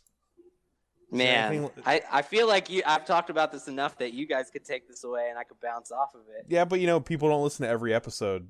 That's true. Don't feel like you're repeating yourself. Yeah, this was another one of those seminars that I've been to. I went to the Robert McKee comedy seminar, and it was very good. Yeah. And the one thing that I've taken away from it that we've talked about in lots of episodes is blind comic obsessions that characters have, like how you create the comic engine for your character. Robert McKee poses is by giving them a blind comic obsession. Now, the blindness comes from they're often aware of their obsession, but to them it's normal, right? Their obsession is normal to them, but to us it's extreme. So and in certain ways, like if it's extreme in the right way, then we think it's funny. Like Mr. Futterman is like a perfect example with the foreigners, right? And so the movie finds every single scene with him is focused on his hatred and fear of all things foreign, right? Like when you meet him, he's talking about Billy's car it breaks down because it's foreign, unlike his tractor that is like decades old, American made, and like will never break down because foreigners had nothing to do with it. And then the next scene we see him, he's drunk in a bar because his tractor broke down. And when they opened it up, they found out that it was filled with foreign parts. And then the next scene with him is he's watching the TV and an American show is on. And when the American show ends, a show begins that has foreigners on it, and he just scoffs like, ah. And then it doesn't TV end. breaks. The Gremlins fuck the antenna up. Right. No, that's after. But if you watch, I didn't notice this. I just noticed it on the commentary because Joe Dante was talking about it. On the TV, there is a show playing, and then the show ends, and another one begins before they mess it up, and it's a show full of foreigners. He's like, like, ah. But and so, but like, what's great is the writer said, like, okay, like how they focused the comedy, right? So it's just like one long running gag. And the same thing goes with Mr. Peltzer, right? His inventions that don't work. Like that's what makes the character funny. And the movie never stops giving us that, right? Like every single time Peltzer's on screen, Mr. Peltzer, he's got a gadget and he's trying to sell it to somebody and it's malfunctioning. And like, it's not always consistent. It's not always like necessary for the plot either. Like you don't need to have the smokeless ashtray shit in there. You can cut that. It doesn't matter, but it's there for him. Right, because like the Joe Dante and Chris Columbus, they wanted it to be funny in that moment. They wanted the comedy to come from Mr. Peltzer, and in a lesser script, they would have made some joke that had nothing to do with his comic obsession. But because like this is his character's comedy engine, they're like, it's got to be about the gadgets, right? And like we've found this in so many movies, and it really tracks. It's like consistent, and it's consistent in sitcoms. It's a really good tool to like come up with like, okay, what makes my character funny? And then just like brainstorm all the ways you can explore that obsession. I think this is a great teaching example of that. Yeah. I have nothing to add there, Jimmy. You kind of preaching to the choir perfectly there. I've actually found that it can be a good handle for even, I don't know, slightly comedic scripts or non-comedic scripts, just to find characters, kind of find out who a character is. It can be kind of useful to just latch onto. I'm in a writers group for novel writers, and I had I had somebody that was writing a novel, and she was trying to figure out the differences between, like, it was kind of a romantic comedy, and she had 3 different male characters, and they were all sounding the same. And I kind of gave her the comic obsession advice, just so she could just think about those things as she entered each scene when she's writing the dialogue and how those characters will act and things like that. So that's awesome. Yeah, I find you can use it not only in overt comedy, but even in subtle comedy or things that are slightly comedic. Probably put it even in a drama, right? As long if a character is obsessed with something. We found it. Do you remember we found it in Midsommar? The guy who's obsessed with sex. Yeah. I mean, to be honest, if we were doing like Social Network, probably each of those characters have their obsessions. Their blind obsessions. We can do Social Network one day. You see the word through this, lens or something. Yeah, so it's a great way to figure out what makes your character funny. And the Good Boys guys, the guys who wrote Good Boys, used that question. And the comic obsession, like how to come up with the comic obsession, is to ask questions like, what makes your character funny at a funeral? Mm-hmm. What makes your character funny at a wedding? Right? Like you can just imagine Mr. Peltzer at a funeral, just like pulling out the bathroom buddy while it's like almost mini whiteboards, right? Yeah. Or you can imagine Mr. Butterman. He would be giving the eulogy and like, let me tell you about the bathroom buddy. Exactly. And like Mr. Futterman would be like talking shit about the microphone because it's like a Toshiba or something. Right. And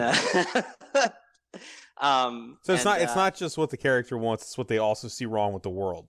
It can be that, or it can be like an obsession on anything, really. Yeah. It's obsession with anything. I think it's almost like lack of self-awareness that's exactly what it is. Yeah, that's part. the like blind Mr. Futterman he doesn't even realize that Billy doesn't care about what he says. Right. Like he has no clue that Billy's not listening to him. He's just gonna say it anyway because that's what he does. Yeah. Yep. It's like, and I've found this even in tracks like even in ads. Like there's the I think it's Geico. There's an insurance ad where the guy's trying to keep people from not becoming their parents.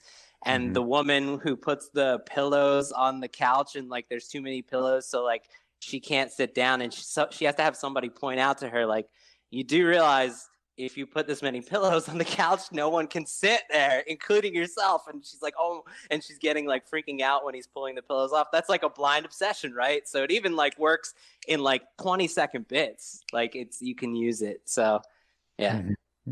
That's great. The confessional we talked scene. about I feel like this. we talked about this, we right? talked about this. I use Gremlins for teaching my clients when they're trying to get a handle on certain techniques that they're trying to use. Because often what happens is this: I have a script, I have a client. Recently, I said this on another podcast, but I'll repeat it. What I've been saying, what I do as a script consultant is I'm like the judge on Nailed It. Like, have you ever seen Nailed It, the cooking show, where like they have like the Pinterest fails, right? They have this beautiful cake that they have all the ingredients necessary to make, and they know what they want it to look like, and what they want it to be is beautiful, right? And if they had the knowledge and the skills and to put it to make it like that, it would be great, but they don't, right? So like they beat the eggs too not long enough. They forget the sugar. Like they forget to butter the pan, so the cake just like falls out when they're trying to. So like I have clients who will do confessional scenes and it doesn't work. Like their character has what a confessional scene is what Phoebe Cates is. It's usually given to the main character, but like we've seen it in Die Hard where the cop talks about like why he couldn't shoot a gun. That's like his big reveal, like why he hasn't shot a gun, because he accidentally shot a kid. So sometimes it is given to supporting characters, but your character has a wound and you need to have that big reveal that you've set up for the audience intrigue. Like, why won't he shoot a gun? So they set up, why doesn't Phoebe Cates like Christmas? Why does she hate Christmas in a movie that's like full of people who love Christmas? And a lot of my clients will do this confessional scene and they either won't give it to you or they'll just give you like one sentence. And it's like, it sounds obvious, but like it really matters that you give us the whole like emotionally resonant answer to the question you've posed. So this is just a great example of how to reveal a character's wound in a way that's like really interesting and premise specific. And right, Jimmy, it's got that. Yeah. Jamie, it's got that Christmas paint. Yeah, yeah. And super quick. In Blake Snyder terms, in the Blake Snyder world, in the Save the Cat world, there's the big three for characters. There's the want, which is the goal they're trying in this case, like bring down the Gremlins. There's usually a flaw. There's some way. In her case, let's say her flaw is she hates Christmas. Let's use that character as an arc. And then there's the need, which is to realize that I don't know what exactly it is, to realize she can enjoy Christmas. And she can, despite this. Yes. And then there's this thing called the shard of glass in Blake Snyder terms. And the shard of glass is this. It's that memory. That's her shard of glass. Yeah. And in the Dark Night of the Soul spot, which usually happens after the All is Lost and is a more reflective spot, it's usually a time to reflect on the shard of glass. It's usually a time to admit it. They usually don't pull it out to more like the end is kind of the idea. Yeah. So usually they overcome. But this is really them reflecting and realizing, hey, that thing's in there. I buried it up all these years and I don't talk about it, but it's there. And now I can pull that out. And similar with the guy who shot, the cop from Die Hard and things like that. Yeah. Right. So anyway, I'm just putting labels on this thing. Yeah, no, that's good. Exactly. The shard of glass. Yeah. That's the shard of glass. That's a good term. That's a term I haven't heard yet, Jamie. So. Yeah, shard of glass. It's kind of in the Blake Snyder world. It's one of their arc, character arc kind of thing. Creates the wound. Yes. Yeah. Sometimes you're called the wound, the ghost. There's other terms. Yeah. Limitation. What guru nonsense you're listening to? Like this show. Hey, we should make up our own for this. Yeah, right. The blister of shame or something. The blister. They've been rubbed raw. The blister of shame popped. Right. Yeah. The wound to the yeah. I wanted to bring up. Are we good? Is that all you had? Yeah, to say, that's good. Jimmy? That's all I had to say on that. I wanted to bring this up just because I felt like it has to. I've never read the script of Gremlins, like actually read it, but I feel like this has to be some sort of a writing lesson because in a lot of movies, characters watch stuff on television or they watch other media, and it's kind of like either a side joke. It has nothing to do with the plot. What I noticed rewatching Gremlins this time was that everything on a television has something to do with either character or a setup or a payoff. That's awesome. It really I kind of never realized that before, or I never was looking for it. But Gizmo learns how to race cars. Sorry, go ahead, Jamie.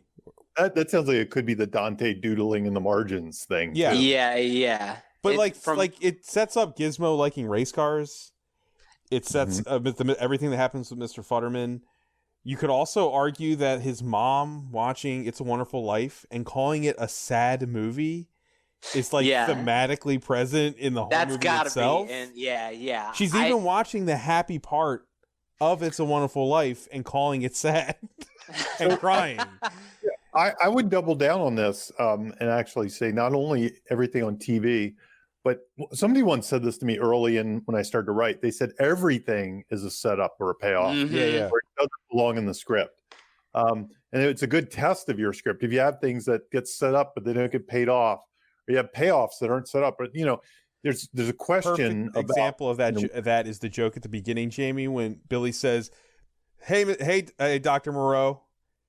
Mm-hmm. Like he literally, there's an Island of Dr. Moreau joke right at the open, which is right.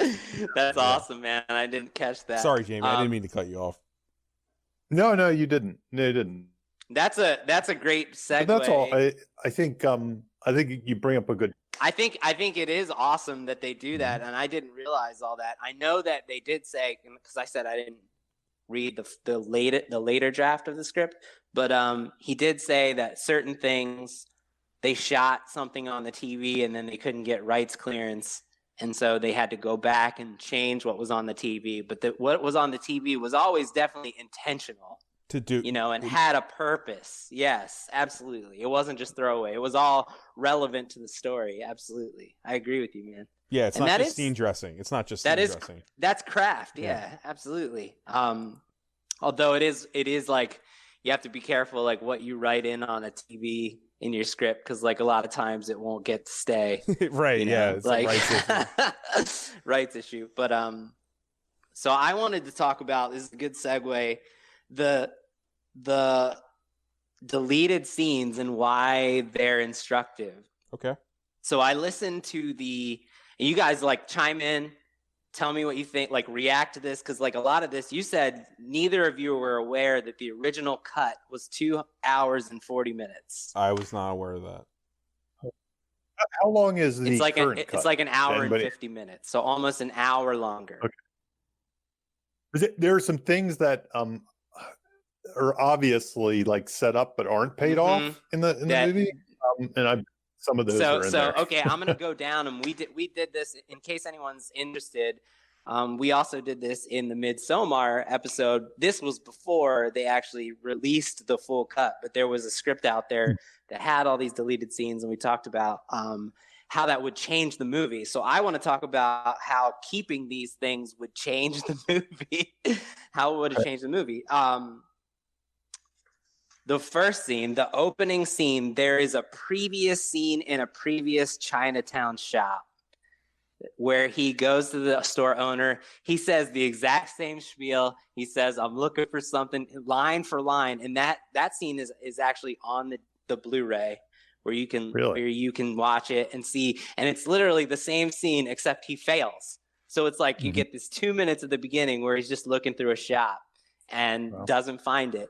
And what they decided was that was redundant, right? You don't need that. Like, we get the idea that he's been going around shop to shop when he finally finds the one thing. You don't need multiple scenes of that. And that's why they ended up adding the narration, because they wanted to make it feel like it was more of an opening, because the second scene wasn't written as to feel like an opening scene, right? It was written to be like, here's the next scene.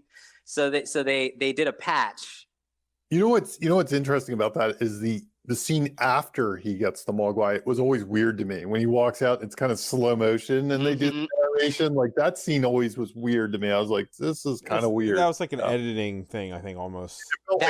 It gives them space to do the narration, right? Like that's so it wasn't scripted to be that way. That's why it feels weird, right? So it informs like that's why it feels like that, right? So just imagine coming into Gremlins with an extra 3-4 minutes before things get going. Ugh. I think it's more efficient this way. Yes, and wait till you hear all this. Okay, there's so many. Okay, there's an expanded subplot with Billy working on his comics.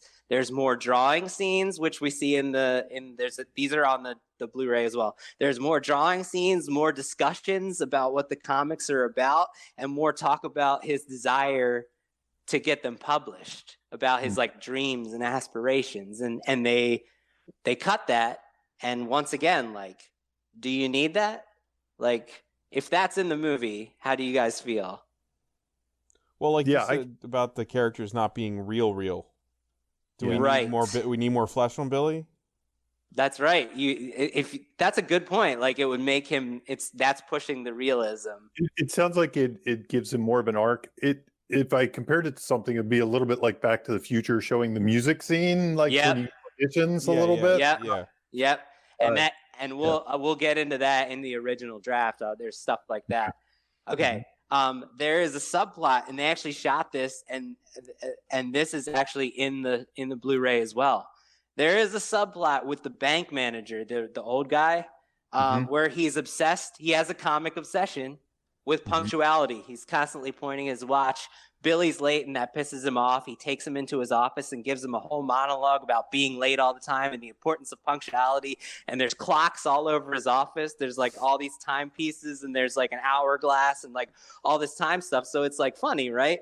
And then there's an end to that subplot loop where Billy discovers the Gremlins have killed the bank manager, and he's like covered with like clocks, broken clocks, and timepieces. So it's ironic death, right? Yeah. Yeah. So it's doing all the things the movie does, but like, do you need it? Right.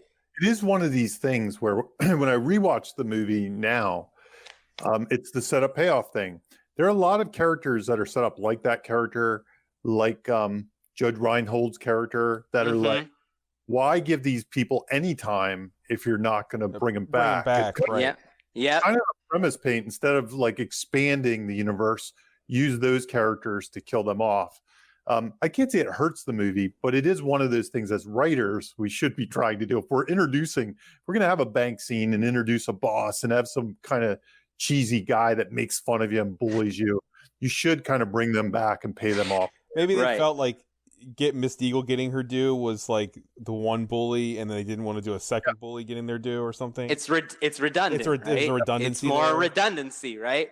Okay, so speaking of Judge Reinhold, so there is an expanded Judge Reinhold subplot, and these scenes are on the Blu-ray as well. There's more scenes of him antagonizing Billy at the bank. And there is a final scene where Billy and Kate discover him. When the Gremlins struck the bank with the bank manager getting killed, he hid himself in the vault. And so he gets this reverse arc where he becomes the cowardly, he's cowering in a vault while Billy and Kate are trying to save the day. And they find him like cowering, like there's Gremlins. Right. So, there's you can see how this was an hour longer movie. They settled on the bank being destroyed, basically. That's all you need, right? Yeah, that's all you need, right? There is an expanded subplot about Mr. Futterman losing his job at the noodle factory. There are scenes, and these scenes are on the Blu-ray. Was it ramen noodles, so he gets mad about it? Like he hates his own job? Well, no, and that's the thing. Like, there's the scenes on the Blu-ray, it's like 3 minutes long, and it's between him and his wife. It's like expanding on their relationship. There's no gags whatsoever to do with foreigners. There's no it's not funny. It's like played for serious, and he's talking about Mrs. Deagle's hold over the town, and businesses are shutting down in the town. They're like doing more world building. So she had something to do with his noodle factory shutting down and him losing his job. And that's like a whole scene they shot, and we don't need it, right? So speaking of Mrs. Deagle, there is a subplot. This is also on the Blu-ray, where Billy and Kate discover Mrs. Deagle has secret plans that she's been working with the bank manager to sell the town. And they actually find in the bank this like model of the entire town with all these like X's and like with Mrs. Deagle. And they make a plot to like thwart Mrs. Deagle's plans to sell the town while all this gremlin shit is like going on. Wow. And then Judge Reinhold comes in and sees them and like threatens them. It's funny because like all that to write her as a villain, and all you needed was her threatening a dog. Yeah, I realized that you don't need the town at all. The town plot. I think it's really instructive to hear that this movie was something else. Went to the point that they shot all this. Like they shot this, before her. Okay, this is the next one. This one's not on the Blu-ray, but Joe Dante talks about it on the commentary. Before Mrs. Deagle's death scene, she gets in the town square a public comeuppance in the center of the town with the mom and kids that she refused to help in the opening. When the mom and kids are like, we need some help, please help us. And she's like, all I care about is money.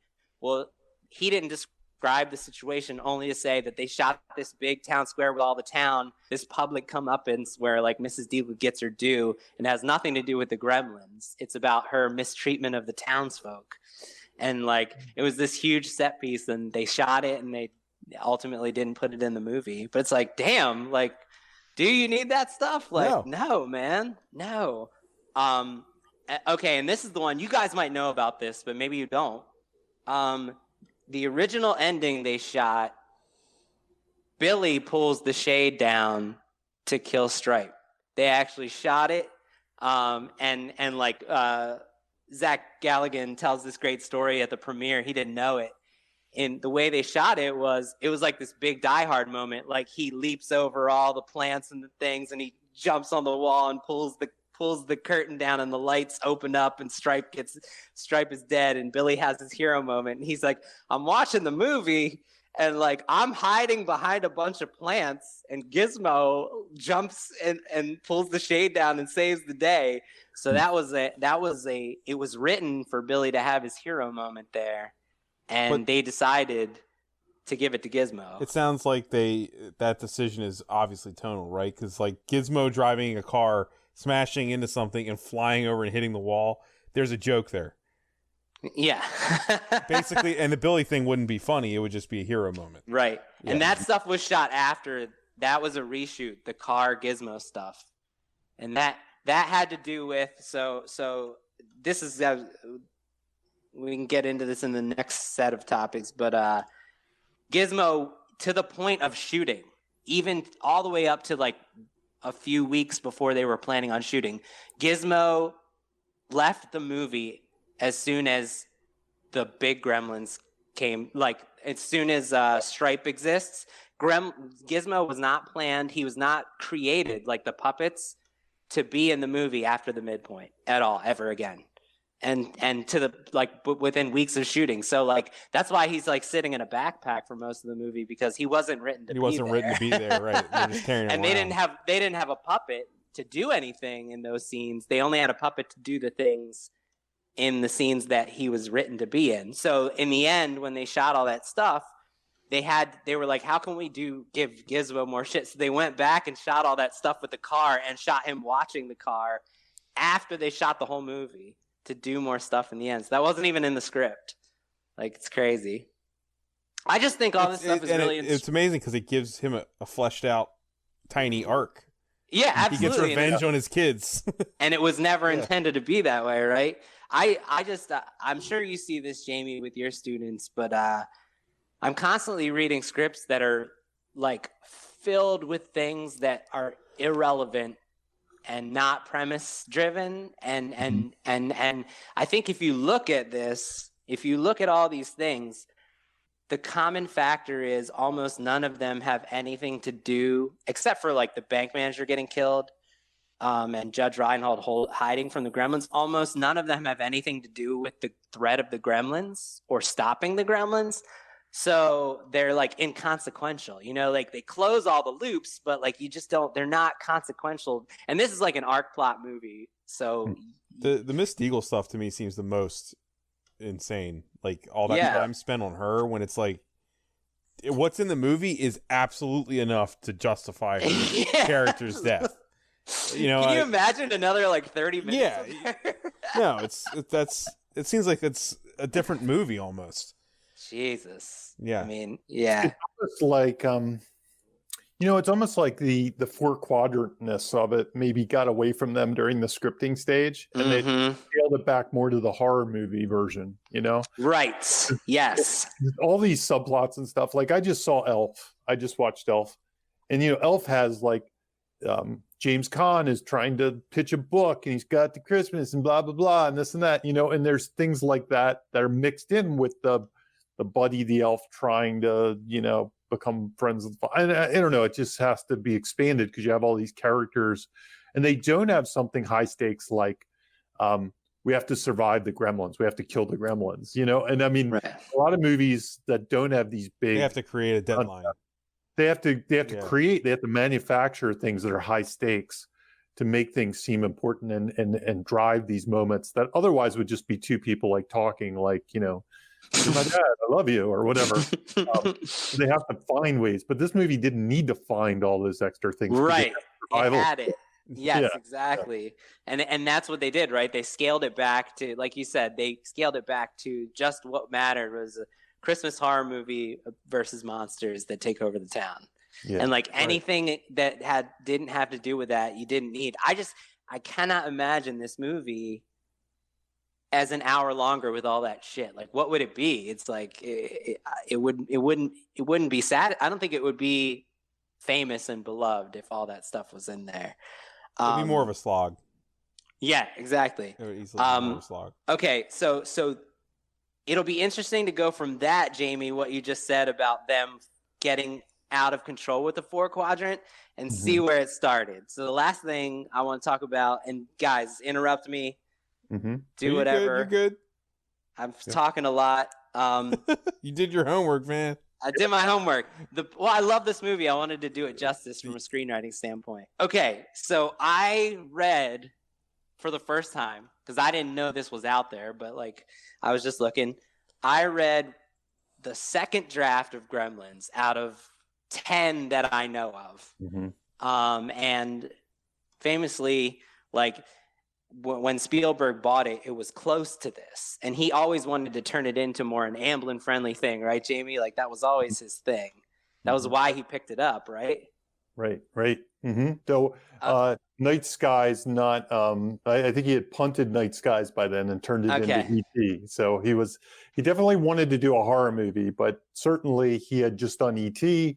And he was ready. And he, I guess, when did Poltergeist come out? Right before this? 82. So this script is actually dated 82. So strangely enough, because Poltergeist and E.T. kind of went down the same track. They were made at the same time. He probably had become the E.T. guy at this point. So he probably didn't want to take a step back to be the Night Skies guy, which was the thing that never got made. So that makes sense. So this, I'm hoping, illustrates the power of rewriting. We did this with Back to the Future, and it was like mind blowing. Like the third act took place like at a desert military base, and like the time machine there's no was car. Like the time machine, the DeLorean was a water heater. Yeah. So I find these things to be really inspiring and instructive. Okay, first of all, we've talked about this. There is no Gizmo. Right. It's just Mogwai, and it's already green to begin with, so it was never cute. It's not described as cute or cuddly. When Billy gets it, he hates it. When it sings, it's annoying. He's like, "Stop singing, please." Think about like how the shift in that. It quickly multiplies and gives and the Mogwai goes away, and it's just a bunch of monsters. So what was the feeding after midnight in there, or is that not even needed? Okay, so the rules were there, but they weren't stated. Okay. The sunlight was there and the water was there, the food was not there. So there was no feeding. So originally it wasn't Billy's fuck up. There is that same scene where he's like he doesn't say anything about water. He says the sunlight will kill it. So he does keep it in the dark and spill water on it. So there isn't that thematic character irresponsibility. The irresponsibility is there, but it's not presented as like a problem that the character needs to fix, Gotcha. So there's no rules stated though. Like no one ever says, except for his dad haphazardly just says, yeah, he doesn't like light. That camera scene is there. It's just not fine-tuned. Gotcha. It's real rough. Like the creature goes, and he's like, yeah, sunlight will kill it. Here's the big ones. We never learn what Mr. Peltzer sells. We never see him selling. We just know he's a salesman and he travels a lot, and he's in the story about almost the exact same amount. Like he brings in the gift and he leaves the story. But is there no like showing him get the gift? Is it just Dad's home and Dad has a weird present? No, he gets the gift, but it's not as cool or enigmatic or cinematic. Gotcha. But like what's most important is there's no gadgets whatsoever. Right. Like he's just a guy in a suit with a briefcase.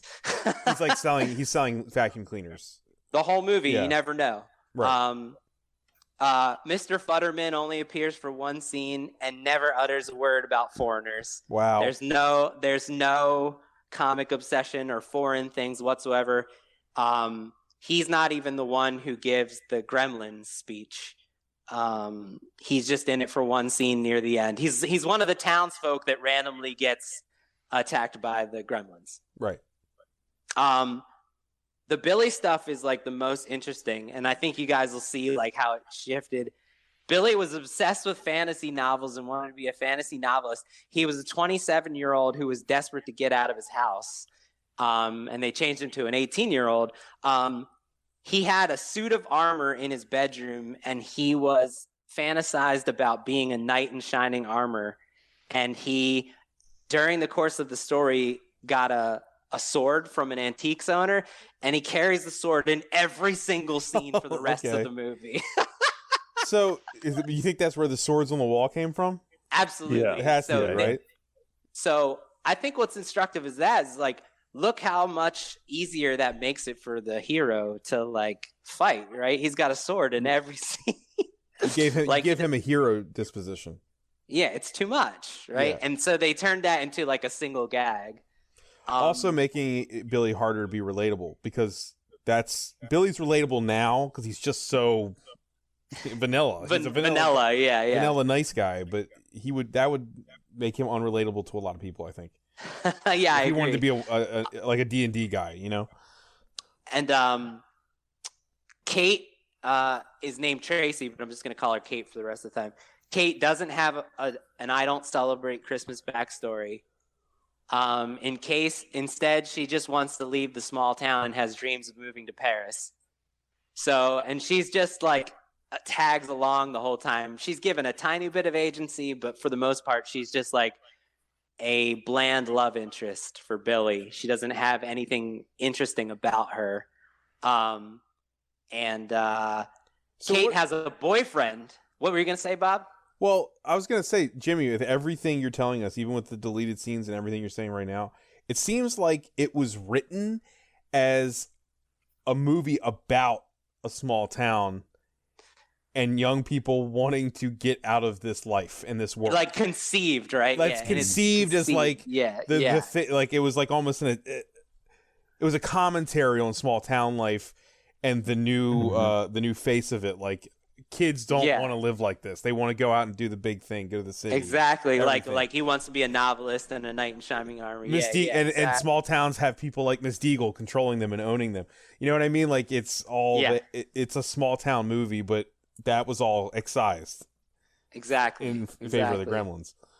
And so two things. They give her the dead dad monologue is there, but it's given to this old guy in the antique shop who's in like one scene and sells Billy the sword. So you can see, I often tell my clients, usually the answers to your problems are already there on the page. And you just have to like fine tune and figure out, like, you knew, like Chris Columbus knew he had to have this monologue about this Christmas premise specific urban legend. And he was like, but he gave it to the wrong character. Yeah. I'm running into that. It's funny. I'm working on a script now, and I have a mentor character and I have kind of a love interest character, and I'm constantly swapping their dialogue back and forth. Like, that's awesome. Yeah. It's kind of the same thing. You know, I'm like, do I want the mentor character? Because they're both kind of mentors. They're helper characters. They learn from them. And as I find this story, I'm constantly being like, no, this character should say that, and this character should say that. And I'm constantly switching those things around. So I can see that. So this is like absolutely relevant to like when you're writing a screenplay and trying to figure things out. I think so. So it makes sense that it was shuffled that she would get that moment. Yeah, eventually they were like, okay, who's going to get it? She's the one. And this makes her more layered. It makes her more interesting. It makes them closer. Yes. Oh, it justifies the kiss. Yeah, that's a good point. Yeah. I like that. It makes the story more relevant too, because if it's throwaway thing some antique guy says. Right. Who's this guy again? Right. And it's one of those things where people fall in love with those side characters instead of giving the stuff that they love to the main characters, which happens a lot. I mean, we all do it. Kate has a boyfriend, Gary, who is in all the scenes with Billy and Kate during the Gremlins action, and he creates like internal fights between the three of them. And his primary function, like you can see the wheels, the choices, and why they chose what to do what with the next drafts.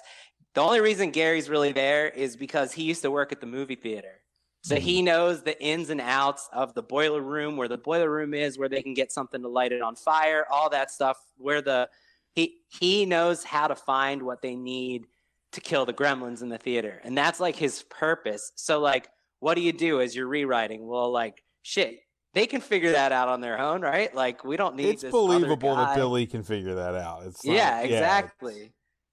So automatically, then all of a sudden you take out Gary from like 20 scenes, you trim the script by like 10 pages right there, right? And you just make Billy and Kate have more on-screen bonding. Billy has this is great. Billy has a climactic confrontation with Mrs. Deagle at the bank where he says, "Mrs. Deagle, I think you're an ugly old fart, and I hope you fall down on the ice and break your fucking neck, you bitch." He should have kept that. Yeah, I mean, but that is so out of character for the character we eventually got. Holy crap. Well, and it's even out of character for the Billy in the script. And I think it's a great lesson in tonal imbalance, right? The Joe Dante Spielberg version, that's like a completely different movie. Like, you would never see that in your number 3 on the tone scale. You'd see that on the number 7. So, okay, this is another one. There's no science class horror sequence. The science teacher comes to Billy's and studies the gremlins multiple times, and he never gets hurt. And there's never any of that science premise delivery. And so that's like a huge thing that's not there in the original. The mom has a serious Valium addiction and is popping pills in every single scene in order to deal with the stresses of being a mom who's raising her son while the dad is out of town. Like, imagine Gremlins with a Valium addiction mother. It's you know what, like that, I feel like a lot of this stuff would soil it being a Christmas movie. As much as you say that with a thing where the monsters are people, but like that, the character stuff would actually make it not have those like Norman Rockwellian like, you know, archetypes in there. Yeah, I agree. Okay, there is no mom versus gremlins horror sequence. Instead, she goes up to the attic when they're hatched, and she gets killed in the attic, and Billy comes home and he's like, "Mom," and her head rolls down the steps, and he picks up his mom's head, and then the gremlins come down, and it's in reverse. It starts in the living room and then builds to the kitchen, and Billy gets all those scenes, and he's already got the sword. Like, he walks in the house with the sword in his hand. And so, I mean, that scene like is iconic because it's the mom, right? Mm-hmm. It's a mom, a vulnerable mother trying to deal with the situation. Like, you make it Billy, all of a sudden it's like not as cool. Making the movie more Billy centric too would have been a mistake.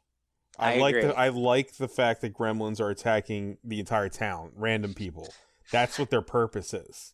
You know? Like, it shouldn't just be one guy. Like, he's almost actually not being attacked when they're like running down the street and stuff. They're not attacking him.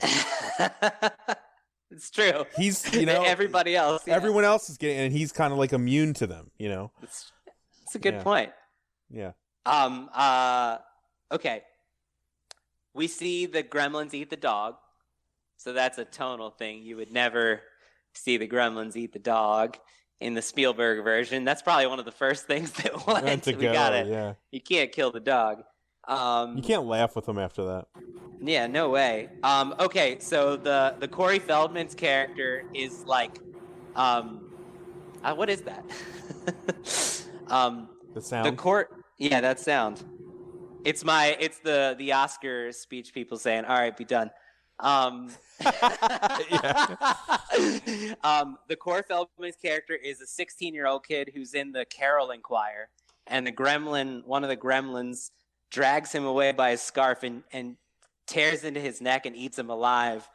And Billy finds the kid eaten alive while the carolers don't even know it's happening. So this is like the Night Skies version of what you're saying. Yeah. Yeah. That's way darker. The mom's head, everything. Yeah. There's only a couple more, and these are the big ones. There's no department store sequence in the end. Instead, Kate and Billy are trying to lead the gremlins away from town, and they come upon like a public greenhouse, and it's like it would have been great. You can already like I'm totally rewriting it.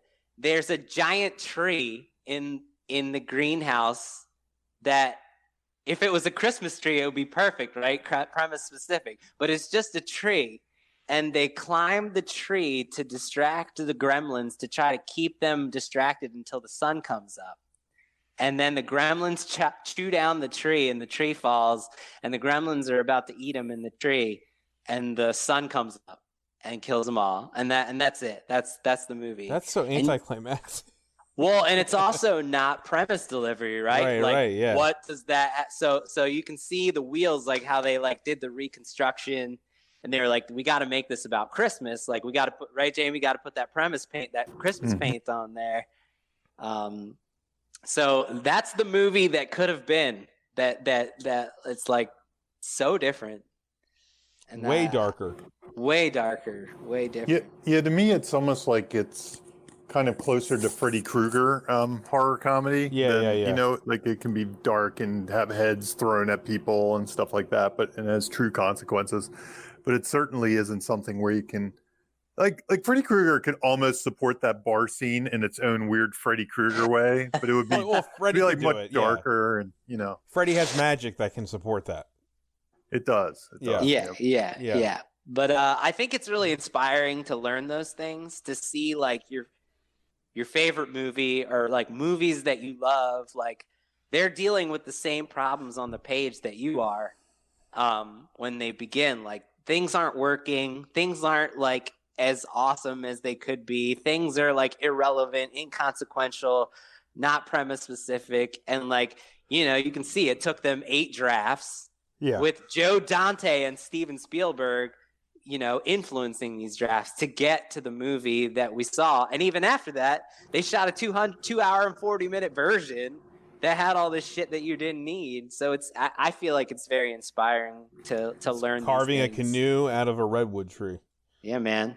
Yeah, even that edit, and it's much harder to rewrite during the editing stage because you're limited. You can't do anything you want. But it's even that edit. Like if I had gotten those notes like a couple weeks from production, they're significant notes. That's like, oh my god, you're telling me to change a lot of stuff here. That's a different movie. It's a totally different movie. Yeah. Well, I actually think that's everything, guys. I mean, unless you guys have something left, I have about another hour of material. And go. No. And now we talk Gremlins 2. Right. No. And then all of Critters. Jamie. Yeah, you want to plug anything? Jamie, I feel like Jamie has the plugs here. The one thing I want to plug, I do have a new book coming out. You hear me talk about Save the Cat a lot. I did Save the Cat Writes for TV is my new book, and I'm really excited about it. I feel like it's not just Save the Cat, like regurgitated for television. While it has all the old cool Save the Cat stuff, it's all in there. It's got a lot more. It like almost doubles up like some of the things that can help you conceive your television show. Write a pilot. It's focused on writing pilots, which are just different animals than any other kind of screenwriting because they're setups, but they also have to have catharsis and be full stories, and they have to be exciting and stuff. So I'm super thrilled to get that out there, and it'll be out March 30th. So depending on when of 2020, depending on when you're listening to this, you can pre-order it now at Amazon. And let's be clear to anyone listening. This is an official Save the Cat book, right, Jamie? Absolutely. Like it's official. Like we're sitting here with a guy who wrote a Save the Cat book on a show that is kind of based on Save the Cat. I think that's pretty awesome. There you go. Yeah. It's not. Yeah, we do. Jamie downplays himself, but it's got like a different cat or something. It's like the asylum version of Save the Cat. No, it's the real Save the Cat. It's in the series. It's in the series of Save the Cat. I love it. I think it even. I know it even says like on the bottom, based on the books by Blake Snyder, which is always an interesting way that they always pitch this stuff. Yeah, and you get half of the screenwriting world groaning at that, and the other half loving it. Like absolutely. Well, they can groan, but still, Jamie, congratulations! Congrats, man! It's so awesome. Thank you for still doing the show with us. I have. Yeah, no, I hope some of the listeners will pick up here. Please, a lot of the everyone stuff buy is it. workshopped here, so I think the listeners will find some of it familiar. Yep. I have one thing I want to plug. Unless Jamie, did I cut you off? Do you have any other things you want to plug?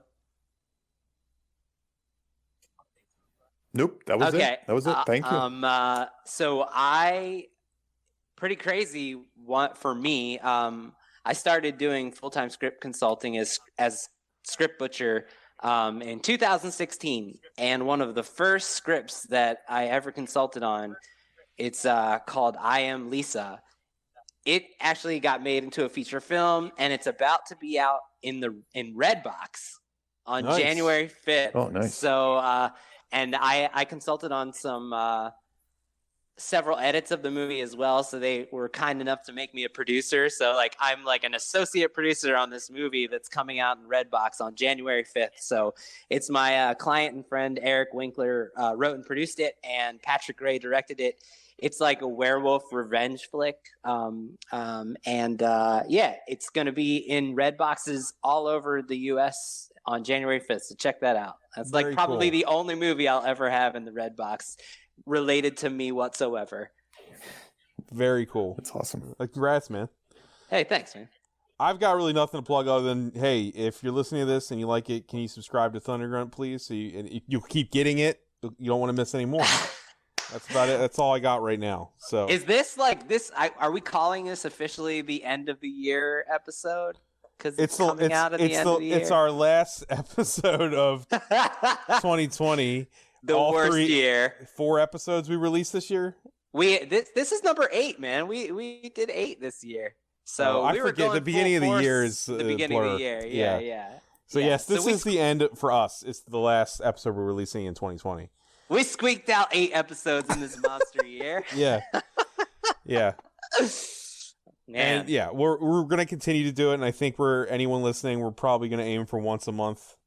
Yes, right now. That's the goal. Yeah, and those HBO Max movies help us, so we can mix in new stuff with the classics. I'm excited to dig into those because I want to watch them anyway. So I have a feeling we're going to become the HBO Max podcast for 2021.